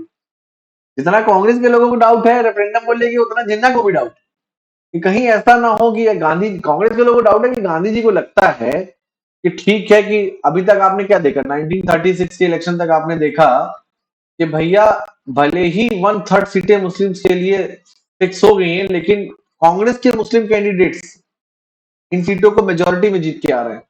लेकिन 1936 से लेकर 1944 तक सिनेरियो बहुत चेंज हो चुका है। कहीं ऐसा ना हो कि वाकई में जो है, जो मुस्लिम लीग जिस चीजों पे बात कर रही है कि अपना एक अलग मुल्क होगा, टू नेशन थ्योरी की बात करी, कहीं ऐसा ना हो कि वहां पे चला जाए। तो डिवाइडेशन को रोकने की कोशिश यहां तक आपको दिख रही है, लेकिन होता क्या है कि अचानक से जो है मोहम्मद अली जिन्ना एक बहुत बड़ा स्टेप ले लेते हैं, वो बड़ा दिक्कत दे जाता है। चलिए पहले हम लोग 1944 के बाद लास्ट में जो है कॉन्टेम्परेरी जो गवर्नर जनरल होते हैं जिनका नाम होता है बेवेल, वो एक अपना प्लान देते हैं, शिमला कॉन्फ्रेंस। देखिए याद रखिएगा कि हमारे हिस्ट्री में 3 बार शिमला डेपुटेशन है। पहला शिमला डेपुटेशन जो है वो मुस्लिम लीग के फॉर्मेशन को लेके 1906 में। दूसरा शिमला डेपुटेशन बेवेल प्लान पे चर्चा होने के लिए शिमला में लोगों को बुलाया गया था, किसको? आईएनसी, इंडियन नेशनल कांग्रेस को, और मुस्लिम लीग को, ब्रिटिश को। 3 तरीके की पार्टीज थी शिमला डेपुटेशन, और एक शिमला समझौता जो है वो आफ्टर इंडिपेंडेंस है भारत पाकिस्तान के बीच में। ठीक। ये 3 बार शिमला डेपुटेशन हुआ, और अभी इस बार जब मैं क्रैशर का पेपर देने गया था तो उसमें बेवेल प्लान को लेके इनमें से कौन सा स्टेटमेंट सही नहीं है वो पूछा गया था, और उसमें शिमला डेपुटेशन पे टिक करना था। समझ में आया आपको? तो ऐसे क्वेश्चन भी बन जाते हैं, ऑब्जेक्टिव क्वेश्चन भी बन जाते हैं, तो मैं आपको बताता चलता हूँ। ठीक। किसी कोई डाउट यहाँ तक? अब जरा बेवेल की बात करते हैं कि बेवेल ने क्या बोला। बेवेल ने बोला कि ठीक है, अच्छा ऐसा है, लेकिन 1945 तक सिनेरियो बहुत चेंज हो चुका है। ठीक। सिनेरियो इसलिए भी चेंज हो चुका है कि मैं आपको बताऊं कि ब्रिटेन के जो प्राइम मिनिस्टर थे, वहां पे इलेक्शन हो गया, वहां पे भी जो है लेबर पार्टी की गवर्नमेंट आ गई, और लेबर पार्टी अपनी एक अलग डिमांड रख रही है। ठीक है। वो कह रही है कि भैया बस बहुत नुकसान पहुंचा दिया। ठीक। और वो अपना वहां पे भी इशू बना रही है। ठीक है, तो मैं थोड़ा इस पे चर्चा कर लेता हूँ बेवल प्लान पे। इसको जरा साफ कर ले क्या? इसमें यहाँ पे ये भी होना चाहिए ना।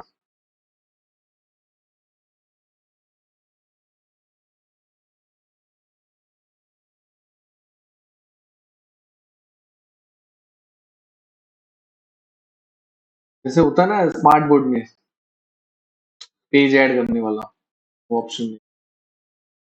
चलिए यहाँ समझा देते हैं, फिर उसको नहीं समझा बेवल प्लान की बात करते हैं। ठीक है।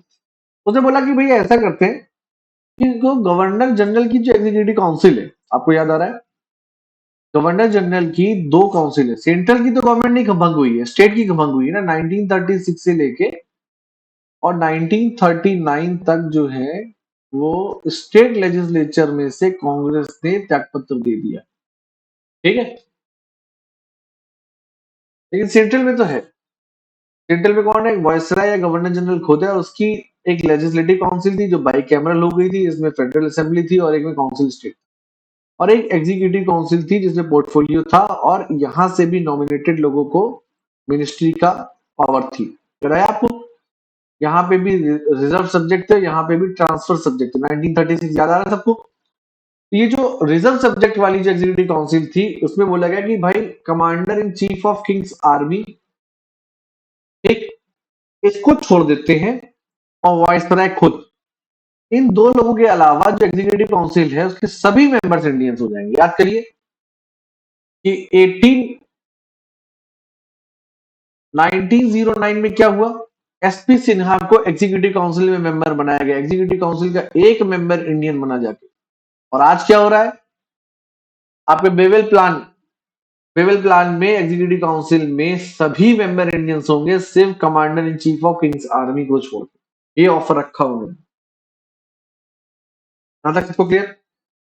इसमें कहा गया कि एग्जीक्यूटिव काउंसिल जो है, जैसे मान लीजिए एग्जीक्यूटिव काउंसिल का एक्सपेंशन हो जाएगा, इसी से अंतरिम गवर्नमेंट बनती है। अभी जो हमने पूछा था कि वायसराय और उसकी जो अंतरिम गवर्नमेंट है उसमें जो मान लीजिए, अगर मान लीजिए 20 पोस्टें हैं, 10 पोस्टें जो होंगी वो हिंदुओं के लिए होंगी, और 10 पोस्टें जो होंगी वो मुस्लिम्स के लिए होंगी। यहाँ पे यही इशू है। हिंदुस्तान में सिर्फ हिंदू मुसलमान रहते हैं क्या? आप जेम्स मिल के कॉन्सेप्ट पे क्यों चल रहे हैं? बाकी सारे लोगों का क्या? ठीक। तो असल में 19 आपका जो 1872 में जो जनगणना हुई थी, उस जनगणना में ये बोला गया था जितने भी नॉन मुस्लिम्स हैं उनको कंपोजिटली हिंदू बोल दिया गया।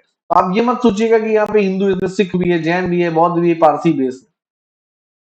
तो आधी आधी सीटें जो है वो हम डिवाइड कर देंगे हिंदू और मुसलमानों के बीच में। ये चीज क्लियर होगी। एग्जीक्यूटिव काउंसिल की 50-50 सीटें दोनों को मिल जाएंगी। यहां तक सबको क्लियर? गवर्नर जनरल को वीटो पावर तब भी रहेगी, वेवेल प्लान में ये हुआ कि जो वॉइसराय है उसको वीटो पावर बनी रहेगी। यहां तक सबको क्लियर हो रहा है? यहां तक किसी को कोई डाउट? ठीक। और ये बोला गया कि भैया ऐसा है कि जो कार्यकारिणी है, जो एग्जीक्यूटिव काउंसिल है, इसमें कोई भी डिसीजन जो होगा वो एक मेजोरिटी से डिसीजन लिया जाएगा। कोई भी बिल होगा उस पर डिसीजन होना, कुछ भी चीज होगी मेजोरिटी से होगा। अब बताइए यहाँ पे मेजोरिटी कैसे बन जाएगी? बन जाएगी मेजोरिटी सर्वसम्मति को लेके, किसी भी चीज को लेके। क्या यहाँ पे अलग अलग जो रिप्रेजेंटेशन है उसमें मेजोरिटी बन सकती है? नहीं बन सकती। तो बेबल ने कहा कि अगर मेजोरिटी नहीं बन पा रही है, सर्वसम्मति नहीं बन पा रही है किसी चीज को लेके, तो हम क्या करेंगे, अलग लिस्ट बना देंगे। ठीक, अलग अलग सूची बना देंगे। हिंदुओं के लिए एक अलग लिस्ट बना देंगे, मुस्लिम्स के लिए अलग लिस्ट बना देंगे। अगर मेजोरिटी नहीं बन पाती, जैसे मान लीजिए ये हुआ कि भारत में खाद्य सुरक्षा अधिनियम लाना है, फूड सिक्योरिटी बिल लाना है। अब फूड सिक्योरिटी बिल को लेके हिंदुओं का एक अलग ओपिनियन है, मुसलमानों का एक अलग ओपिनियन है। तो क्या किया जाएगा कि भाई हम जो है अलग लिस्ट ही बना देंगे कि फूड सिक्योरिटी बिल के ऊपर हो सकता है वॉइसराय उसमें अपना जो है डिसीजन ले सकते हैं। हाँ, लेकिन रिलीजियस मैटर में अगर हिंदू जुड़ा हुआ मसला है तो उसमें हिंदू डिसीजन के ऊपर बात चलेगी, मुस्लिम से जुड़ा हुआ मसला है तो मुस्लिम के ऊपर बात चलेगी। ऐसा ये बोल रहे हैं कि इस तरीके से हम एक अंतरिम गवर्नमेंट बना लेते हैं और वो आगे काम करती है। यहाँ तक सबको क्लियर हो रहा है? हालांकि फेल ये भी हो जाता है, इसको भी सक्सेसफुल माना नहीं जाता है। तो बेवेल प्लान में ये दिक्कत हमको यहाँ दिखती है। यहाँ तक सबको क्लियर?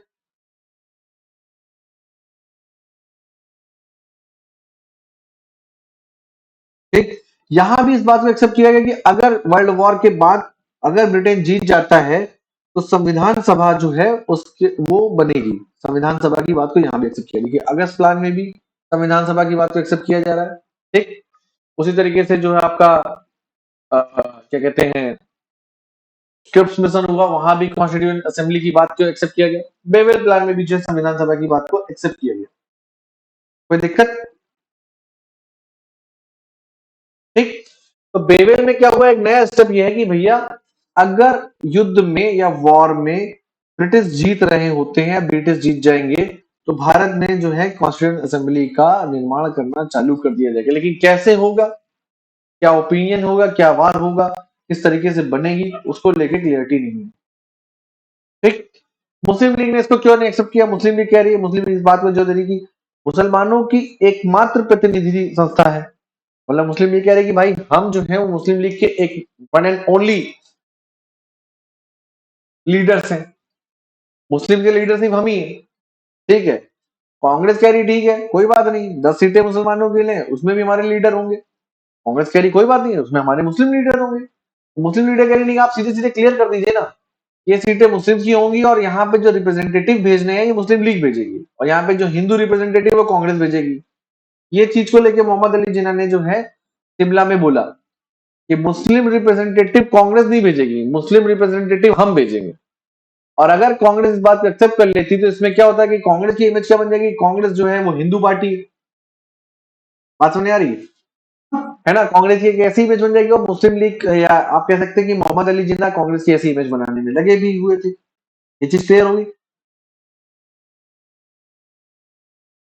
ठीक। इवन जो है मोहम्मद अली जिन्ना ने ये भी बोला कि कांग्रेस ही छोड़िए, कांग्रेस के अलावा कोई दूसरा इंस्टीट्यूशन भी जो है इस एग्जीक्यूटिव काउंसिल में मुस्लिम रिप्रेजेंटेटिव नहीं भेज सकता, सिर्फ और सिर्फ हम भेजेंगे। यहां तक सबको क्लियर? तो इसको लेकर सीधी जाहिर सी बात है कि कांग्रेस और मुस्लिम लीग में विरोध तो होने ही वाला है। अब कांग्रेस क्यों मना कर रही, कांग्रेस ने अपना क्या ओपिनियन रखा? कांग्रेस कह रही कि भाई इससे क्या हो रहा है, अगर ये मुस्लिम मुस्लिम लीग की बात अगर मान ली जाती है तो इससे तो ये हो जाएगा कि कांग्रेस जो है वो सिर्फ और सिर्फ हिंदू दल होता चला जा रहा है, जबकि हमारे पास जो है शुरुआत से ही मौलाना आजाद और बरदुद्दीन तैयब जैसे लीडर हैं। हमने तो कभी हिंदुज्म की बात ही नहीं करी, वो तो हिंदू महासभा ने करी। आप हमारी फालतू की इमेज क्यों बना रहे हैं? हमको तो जो है हमारे भी मुस्लिम कैंडिडेट्स आएंगे, कांग्रेस इस चीज को लेकर नाराज है। दूसरा, कांग्रेस ये कह रही है कि भाई युद्ध के बाद क्यों, अभी से क्यों नहीं जो है कॉन्स्टिट्यूएंट असेंबली की बात हो सकती है, संविधान सभा की बात अभी से होनी चाहिए, क्यों नहीं, इस पर चर्चा तो होनी चाहिए। आपने ये बोला कि युद्ध जब खत्म हो रहा होगा, आप जीत रहे होंगे तो कॉन्स्टिट्यूएंट असेंबली बनाएंगे, अगर आप हार रहे होंगे तो आप कॉन्स्टिट्यूएंट असेंबली नहीं बनाएंगे। हारने के बाद क्या करेंगे भाई, सीधी सी बात है। अगर ब्रिटेन हारता है इस वर्ल्ड वॉर में तो ब्रिटेन को जो इकोनॉमिक लॉस होगा उस इकोनॉमिक लॉस की पूर्ति कौन करेगा? इंडियन ओपिनियन, तुरंत यहाँ पे इंडिया में टैक्स रेट हाई हो जाएगा, भारतीयों का शोषण तुरंत चालू हो जाएगा। आप जीतने के बाद क्यों बोल रहे हैं, आप अभी से क्यों नहीं बोल रहे हैं? ये कांग्रेस का मुद्दा था, यहां तक समझ आया?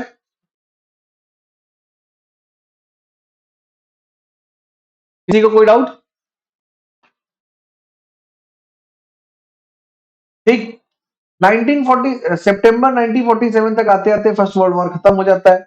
इकोनॉमिकल लॉस तो उनका होता ही है, लेकिन अब वो यहां से निकलने की सिचुएशन में है और अपना निकल रहे हैं।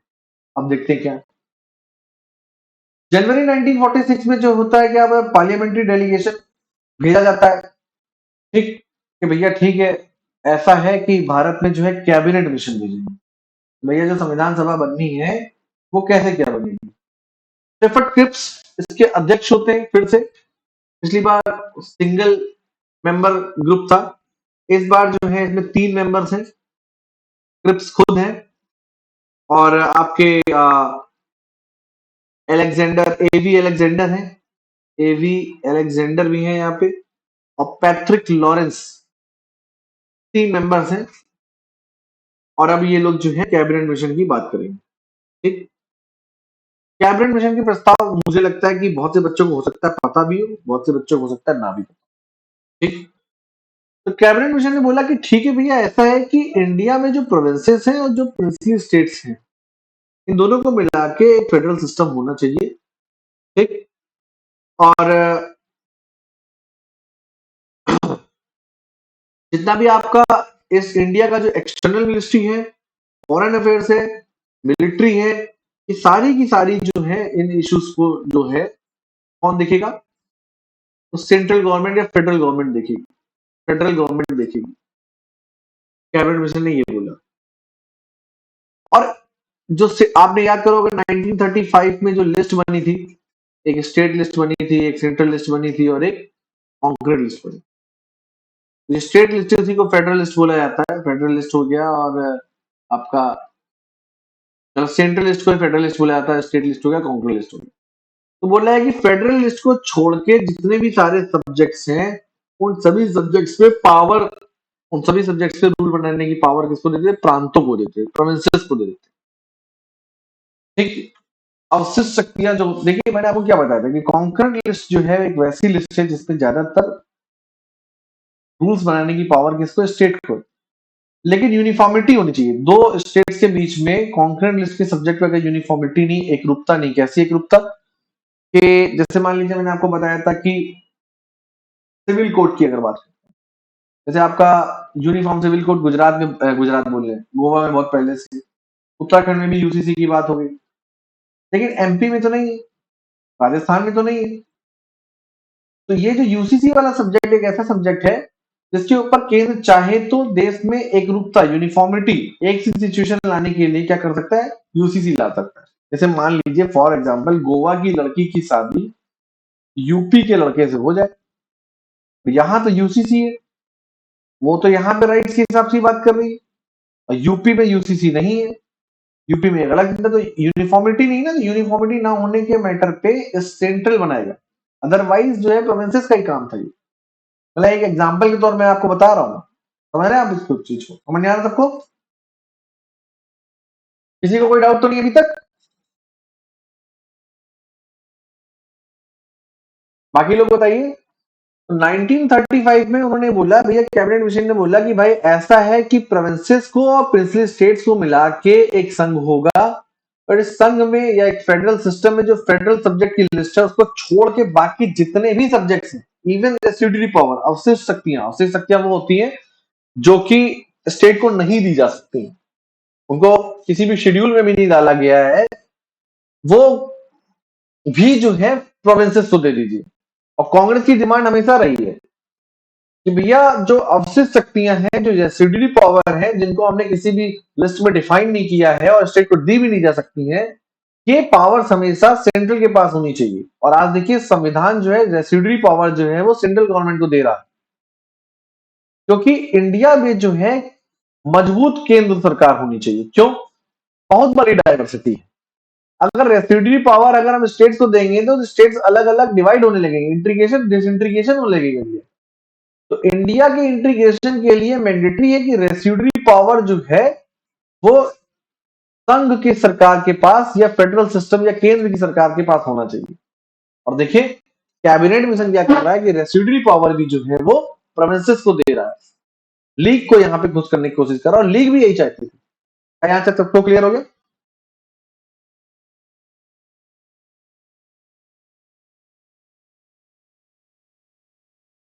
ठीक। तो ये बोल रहा है कि भैया अगर देखिए ऐसा है, जो आपका जो प्रोविंसेस है उसकी खुद की अपनी लेजिस्लेटिव असेंबली होगी, वो अपनी तरीके से रिप्रेजेंटेशन देगा, वो तो आज भी चल रहा है, उसमें कोई इशू नहीं था। अब ये बोला गया कि भाई प्रत्येक ये जो आपका प्रोविंसेस है, संविधान लागू होने के बाद, जैसे मान लीजिए कॉन्स्टिट्यूएंट असेंबली जो बन रही है, उसमें क्या हो जाएगा, प्रोविंसेस के भी रिप्रेजेंटेटिव होंगे, उसमें स्टेट्स के भी रिप्रेजेंटेटिव होंगे संविधान सभा में। और संविधान सभा जो अपना संविधान बनाती है, जैसे मान लीजिए संविधान सभा ने 1950 को अपना संविधान बना लिया, ठीक है, 26 जनवरी 1950 को बना लिया, आपको पता है। तो 10 साल बाद कोई भी प्रांत या हर प्रांत, मतलब सारे के सारे प्रांत 10 साल बाद अपनी विधानसभा के बहुमत से एक प्रस्ताव पारित कर सकते हैं, इस संविधान का रिव्यू होना चाहिए, पुनर्विचार होना चाहिए। हालांकि ये उद्देश्य गलत है। अगर आप देखिए कि कैबिनेट मिशन जो है वो कर क्या रहा है, कि उसको लग रहा है कि अगर मान लीजिए इंडियंस के बीच में यूनिटी हो जाती है और एक कॉन्स्टिट्यूशन बन जाता है, तो भी हम क्या करते हैं कि स्टेट को ये पावर दे सकते हैं कि सभी स्टेट मिलकर संविधान का रिव्यू करा सकते हैं। आज के सिनेरियो में अगर देखा जाए तो basic structure of Indian constitution जो है, केशवानंदन भारती केस, वो क्या कहता है कि सभी को न्याय की क्षमता मिलनी चाहिए, सभी को सामाजिक आर्थिक राजनीतिक न्याय, इकोनॉमिकल सोशल जस्टिस मिलना चाहिए, ठीक है, सभी को जो है फ्रीडम मिलनी चाहिए। कैसी फ्रीडम होनी चाहिए? किसी भी तरीके की इबादत करने की फ्रीडम होनी चाहिए, किसी भी तरीके की कोई भी बात बोलने की फ्रीडम होनी चाहिए, सभी को जो है समानता के अवसर, राइट टू इक्वालिटी, है ना, किसी भी तरीके की जॉब के लिए समानता के अवसर मिलने चाहिए। ये बेसिक स्ट्रक्चर है जो संविधान में की, जो इंडियन कॉन्स्टिट्यूशन की प्रीएम्बल में हमको दिखा है। तो ये बेसिक स्ट्रक्चर को छोड़ के आप संविधान कितना भी चेंज कर सकते हैं, ऐसा सुप्रीम कोर्ट ने केशवानंदन भारती में बोला, केस में बोला। तो रिव्यू जैसा प्रोसेस जो हमारा आर्टिकल 368 सब क्लॉज 3 में ऑलरेडी चल रहा है, तो ये पॉजिटिव साइन हमको यहाँ पे दिख रहा है। ये क्या, ये सब चीजों के एक्सपीरियंस को लेके ही संविधान सभा ने काम किया है, अचानक से नहीं सोच लिया। लेकिन यहां पे जो कैबिनेट मिशन रिव्यू को दे रहा है वो कहीं ना कहीं इस फेडरल सिस्टम में फूट डालने की कोशिश कर रहा है, इसको डिसइंटीग्रेशन के लिए प्रमोट कर रहा है। यहां तक सबको क्लियर हो गया? ठीक। अब बात करते हैं प्रोविंसेस की। उसने क्या किया, प्रोविंसेस को 3 कैटेगरी में डिवाइड किया, ए, बी और सी। ठीक। ए में जो है आपका बिहार है, बिहार के साथ साथ यूनाइटेड प्रोविंसेस जिसे आप लोग यूपी बोलते हैं, एमपी या आप सेंट्रल प्रोविंसेस भी बोल सकते हैं, आजकल का एमपी। ठीक। ओडिशा, बॉम्बे और मद्रास। ठीक। यहां तक किसी को डाउट? और गजब की चीज है कि ये ज्यादातर ये स्टेट्स हैं जो हिंदू मेजोरिटी स्टेट है, मतलब नॉन, यहाँ पे मुस्लिम मेजोरिटी कम थी उस टाइम पीरियड। ठीक। अब हम लोग बात करते हैं बी। बी में क्या है, पंजाब, सिंध और नॉर्थ वेस्ट फ्रंटियर प्रोविंसेस, वो पेशावर वाला है। और इसमें क्या है, तीनों ही स्टेट्स में क्या है, मुस्लिम मेजोरिटी दिख रही है पॉपुलेशन के हिसाब से। हाँ तक सबको क्लियर? और जो सी है, इसमें इन्होंने क्या लिखा, बंगाल और असम।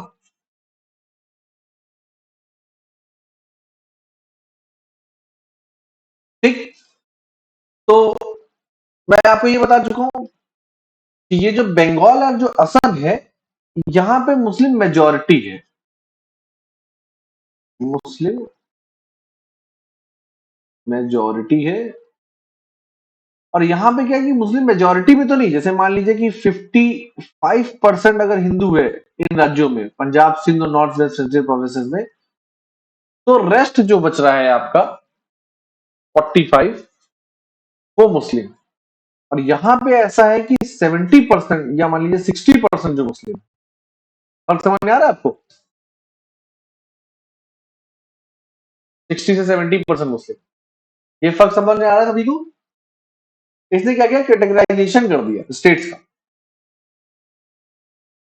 कैबिनेट मिशन की मैं बात कर रहा हूं, क्या यहां तक सभी को क्लियर है? ठीक। अब ये कह रहा है कि भैया जो संविधान सभा जो बनेगी, है ना, इसमें क्या बोल रहा है कि भैया प्रति 10 लाख की आबादी पर एक रिप्रेजेंटेटिव होगा। ठीक। ये आपके स्टेट्स हैं, इन स्टेट्स में से प्रति 10 लाख की आबादी पे एक रिप्रेजेंटेटिव होगा। और प्रिंसली स्टेट्स जो है वो नॉमिनेटेड भेजेंगे, यहां से फिर से एक्सेप्ट करिए। ठीक है। वही चीज यहाँ पे रिपीट कर दी गई है कि प्रति 10 लाख के, पहले ये था कि भाई प्रोपोर्शनल रिप्रेजेंटेशन होगा, आपके जितने भी प्रोविंसेस हैं उसमें प्रोपोर्शनल रिप्रेजेंटेशन होगा। वो प्रोपोर्शनल रिप्रेजेंटेशन कैसे होगा, कितना होगा, वो नहीं बताया, लेकिन कैबिनेट मिशन ने भारत का पूरा सर्वे किया, घूमा, और उन्होंने इंडियन प्रोविंसेस को 3 स्टेट्स में कैटेगराइज कर दिया, Bihar, United Provinces, Central Provinces, Odisha, इन सबको एक साथ, पंजाब, सिंध और एनडब्ल्यूएसपी को एक साथ, बंगाल और असम को एक साथ, 3 कैटेगरी में डिवाइड कर दिया। और अब इसके बाद इन सभी प्रोविंसेस में प्रोपोर्शनल रिप्रेजेंटेशन का फॉर्मूला ये रखा है, या प्रतिनिधि, अनुपातिक प्रतिनिधि का जो फॉर्मूला रखा है वो ये कि 10 लाख की आबादी पे एक सांसद जाएगा, एक संविधान सभा का सदस्य हो। यहां तक सबको क्लियर? और इस तरीके से जब उन्होंने पूरा फॉर्मूला निकाला तो पता चला कि भाई 389 टोटल मेंबर्स होंगे इसमें, संविधान सभा में, कॉन्स्टिट्यूएंट असेंबली में, जिसमें से 292 जो होंगे वो कहां से आएंगे, प्रोविंसेस से, इन्हीं कैटेगरी ए बी सी से आएंगे, इन सबसे आएंगे। ठीक। और जो है आपके 93 कैंडिडेट जो होंगे वो कहां से आएंगे, प्रिंसली स्टेट से। यहां तक सबको क्लियर? कोई डाउट किसी को? और प्रिंसली स्टेट से कैसे आएंगे, नॉमिनेट होके आएंगे। और यहां से कैसे आएंगे, इनडायरेक्ट इलेक्शन से आएंगे। बिहार की आपकी जो लेजिस्लेचर या विधानसभा है वो डिसाइड करेगी कि उसके मेंबर कौन कौन। ठीक। तो 292 में कुछ बिहार से होंगे, कुछ यूनाइटेड प्रोविंसेस से होंगे, कुछ बंगाल से होंगे, कुछ असम से। प्रिंसली स्टेट से तो हमें कोई मतलब नहीं है, यहीं पे कांग्रेस और यहीं पे लीग की सीटें आएंगी। यहां तक सबको क्लियर? तो जब इलेक्शन होता है, मतलब यहां से जब नॉमिनेट करके भेजे जाते हैं, 10 लाख की आबादी के ऊपर भेजे जाते हैं, तो रिजल्ट क्या आता है? रिजल्ट कुछ अलग आ जाता है। रिजल्ट ये आता है कि भाई ब्रिटिश भारत के जो प्रांत है जिसमें 296 सीटें हैं, 296 सीटें हैं, तो मैं 292 लिख दिया, तो नहीं ठीक है। इसमें से 208 सीटें किसको मिल जाती है? कांग्रेस को मिल जाती है। किसको मिल जाती है? कांग्रेस को।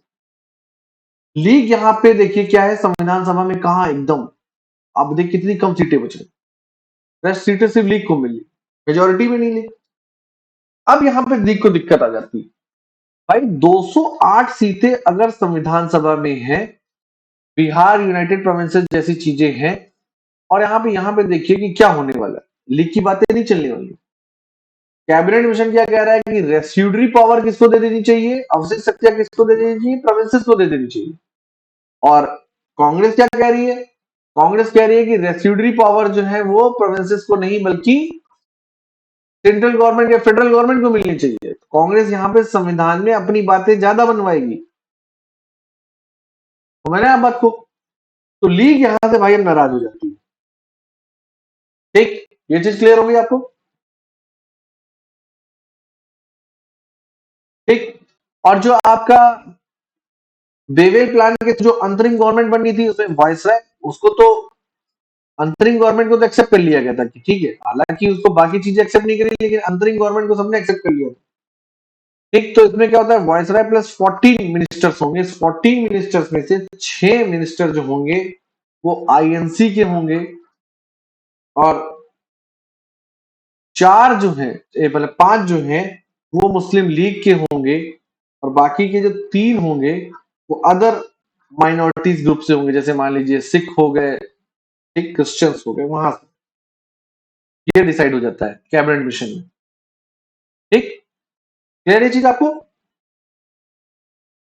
12 अगस्त 1946 को, 12 अगस्त 1946 को क्या होता है, नेहरू जी जो हैं वो अंतरिम सरकार के लिए प्रधानमंत्री, एक तरीके से या कह सकते हैं कि जो अंतरिम गवर्नमेंट बन रही है उसका हेड या अध्यक्ष या चेयरमैन कौन है?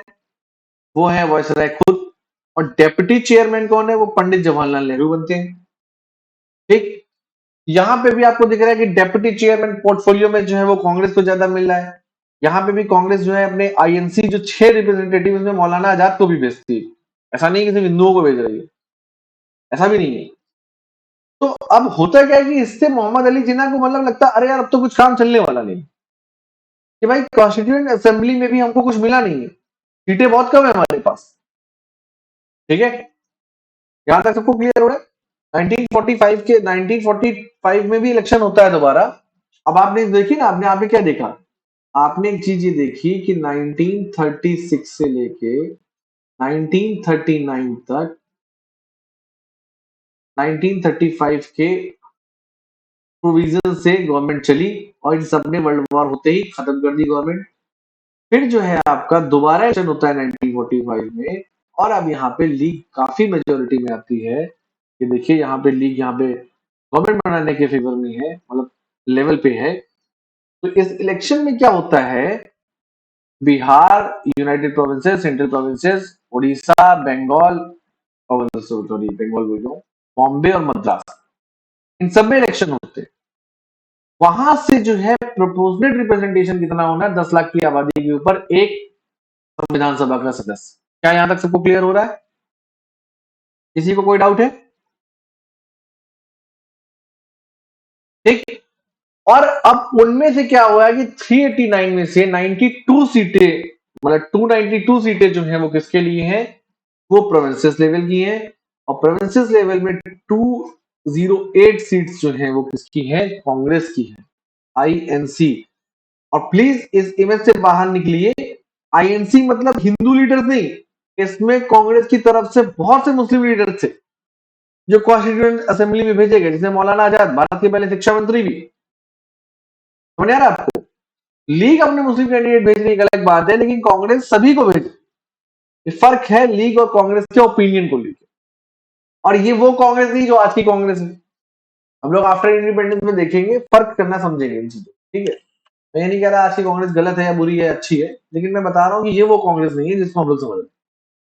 ये कांग्रेस जो है भारत की स्वतंत्रता संग्राम सेनानियों का ग्रुप, और इसका हर मेंबर जो है सम्मान के लिए सम्मान की नजरों से देखा जाना चाहिए।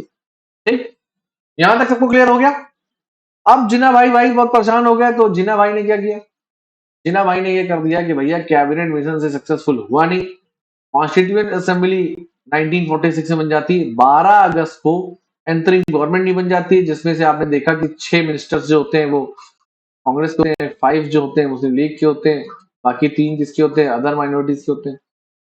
कॉन्स्टिट्यूंट असेंबली में या संविधान सभा में लीग को बहुत ही कम सीटें मिली, 208 कांग्रेस के पास है। तो डायरेक्ट एक्शन, नाउ और नेवर, अभी नहीं तो कभी नहीं, डायरेक्ट एक्शन डे घोषित कर देते हैं।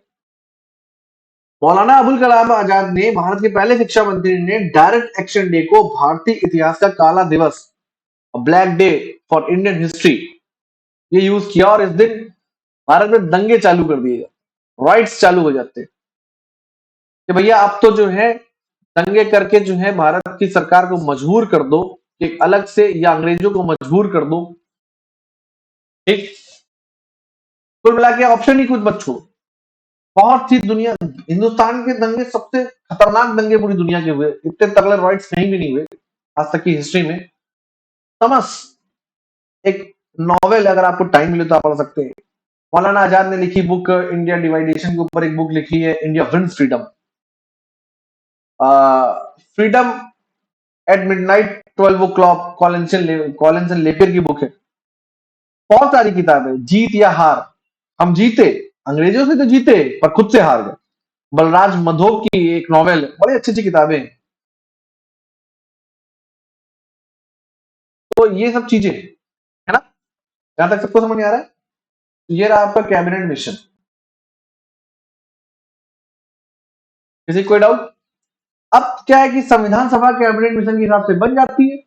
संविधान सभा क्या करेगी, ये हम लोग जो है 1947 के एक्ट को पढ़ने के बाद देखेंगे संविधान सभा क्या करेगी। ठीक, अब कॉन्स्टिट्यूएंट असेंबली बन जाती है, अपना काम पे लग जाती है। वहां पे क्या है, वो हिस्टोरिकल बैकग्राउंड है, ड्राफ्टिंग कमेटी होगी, डॉक्टर भीमराव अम्बेडकर होगा, क्या होना चाहिए क्या नहीं होना चाहिए। अगर सारा का सारा हम कॉन्स्टिट्यूएंट असेंबली को एज अ हिस्ट्री देखने की कोशिश करेंगे, तो हम पूरा का पूरा संविधान ही पढ़ जानेंगे, तब समझ में आएगा कि संविधान सभा ने हमारे सामने हमारे लिए क्या क्या प्रोविजन रखे, है ना, समझ आएगा। भाई संविधान सभा या कॉन्स्टिट्यूएंट असेंबली हमारे लिए संविधान बना रही है, हम उसको एक वीडियो में नहीं जान पाएंगे कि उसने क्या किया। उसको जानने के लिए हमें 60-70 लेक्चर लेने पड़ेंगे, पूरी की पूरी एम लक्ष्मीकांत पढ़नी पड़ेगी। ठीक, तो उसको हम लोग धीरे धीरे आगे बढ़ेंगे। हाँ, भारत की आजादी के लिए क्या हुआ, एटली, क्लीमेंट एटली जो है इस टाइम पीरियड में ब्रिटिश में कंजर्वेटिव पार्टी के प्राइम मिनिस्टर बनते हैं, और वहां पे प्रस्ताव रखते हैं, प्रस्ताव पारित हो जाता है। माउंटबेटन को भारत का वायसराय बनाया जाता है। यहाँ पे माउंटबेटन आते हैं, एटली के डिक्लेरेशन के बाद माउंटबेटन यहाँ पे आते हैं। माउंटबेटन भारत को आजादी देने का एक प्लान बनाते हैं। भैया हिंदू मेजोरिटी एरिया हिंदुस्तान में, आप देखिए भाई कैबिनेट मिशन वाली एक चीज यहाँ पे दिख रही है, या पहले आप लोग जो हिस्ट्री देखते चले आ रहे हैं, मुस्लिम मेजोरिटी एरिया पाकिस्तान में, प्रिंसली स्टेट के सामने ऑप्शन रखते हैं कि भाई जहां जाना चाहो वहां चले जाओ, नहीं जाना चाहते हो तो अपना एक फ्री स्टेट बना लो। क्या यही चीज क्रिप्स मिशन में आपको नहीं दिखाई दी थी? दिखाई दी थी कि नहीं दिखाई दी थी? समझ आ रहा है सभी को? वहां पे प्रोविंसेस को ऑफर दिया था, यहाँ पे प्रिंसली स्टेट को दे दिया, तो प्रिंसली स्टेट के लेवल का इशू है। इंडियन इंडिपेंडेंस एक्ट जो बिल पारित होता है, फिर वो 19 4 जुलाई 1947 को ये बिल पारित होता है ब्रिटिश पार्लियामेंट से। 18 जुलाई 1947 को ये एक्ट बन जाता है, और 15 अगस्त, हालांकि जब ये बात चल रही होती है इस जगह पे आपकी क्लेमेंट इटली के लेने से, इंडिया को फ्रीडम देने की बात 1948 में हो रही होती है, लेकिन होता क्या है कि मोहम्मद अली जिन्ना जो है उनको कैंसर होता है, और अगर 1948 में इंडिया को आजादी मिलती और जिन्ना की डेथ अगर कहीं पहले हो जाती, तो शायद मुस्लिम लीग के सामने कोई भी ऐसा, मुस्लिम लीग के पास कोई भी ऐसा लीडर नहीं है जो कांग्रेस के मौलाना आजाद को टक्कर दे सके। समझ रहे हैं आप बात को? तो डिवाइडेशन हो ही नहीं पाएगा, इसलिए जल्दबाजी में जो है ये बिल लाया गया 1947 का, और ये बिल 18 जुलाई 1947 में एक्ट बनता है। 15 अगस्त 1947 की भारत को आजादी हो जाती है, 14 अगस्त 1947 का भारत का विभाजन हो जाता है। वर्तमान प्रधानमंत्री मोदी जी ने जो है 14 अगस्त को विभाजन विभत्सिका दिवस विभाजन विभत्सिका दिवस विभत्सिका दिवस के तौर पे मनाने का आह्वान किया लोगों से और मनाया भी गया। ठीक, आरोप प्रत्यारोप बहुत सारे हैं, क्योंकि इसको याद करेंगे तो कहीं ना कहीं मुस्लिम लीग को याद करेंगे, लीग को याद करेंगे तो कहीं ना कहीं पोलराइजेशन होगा, ये भी आरोप है।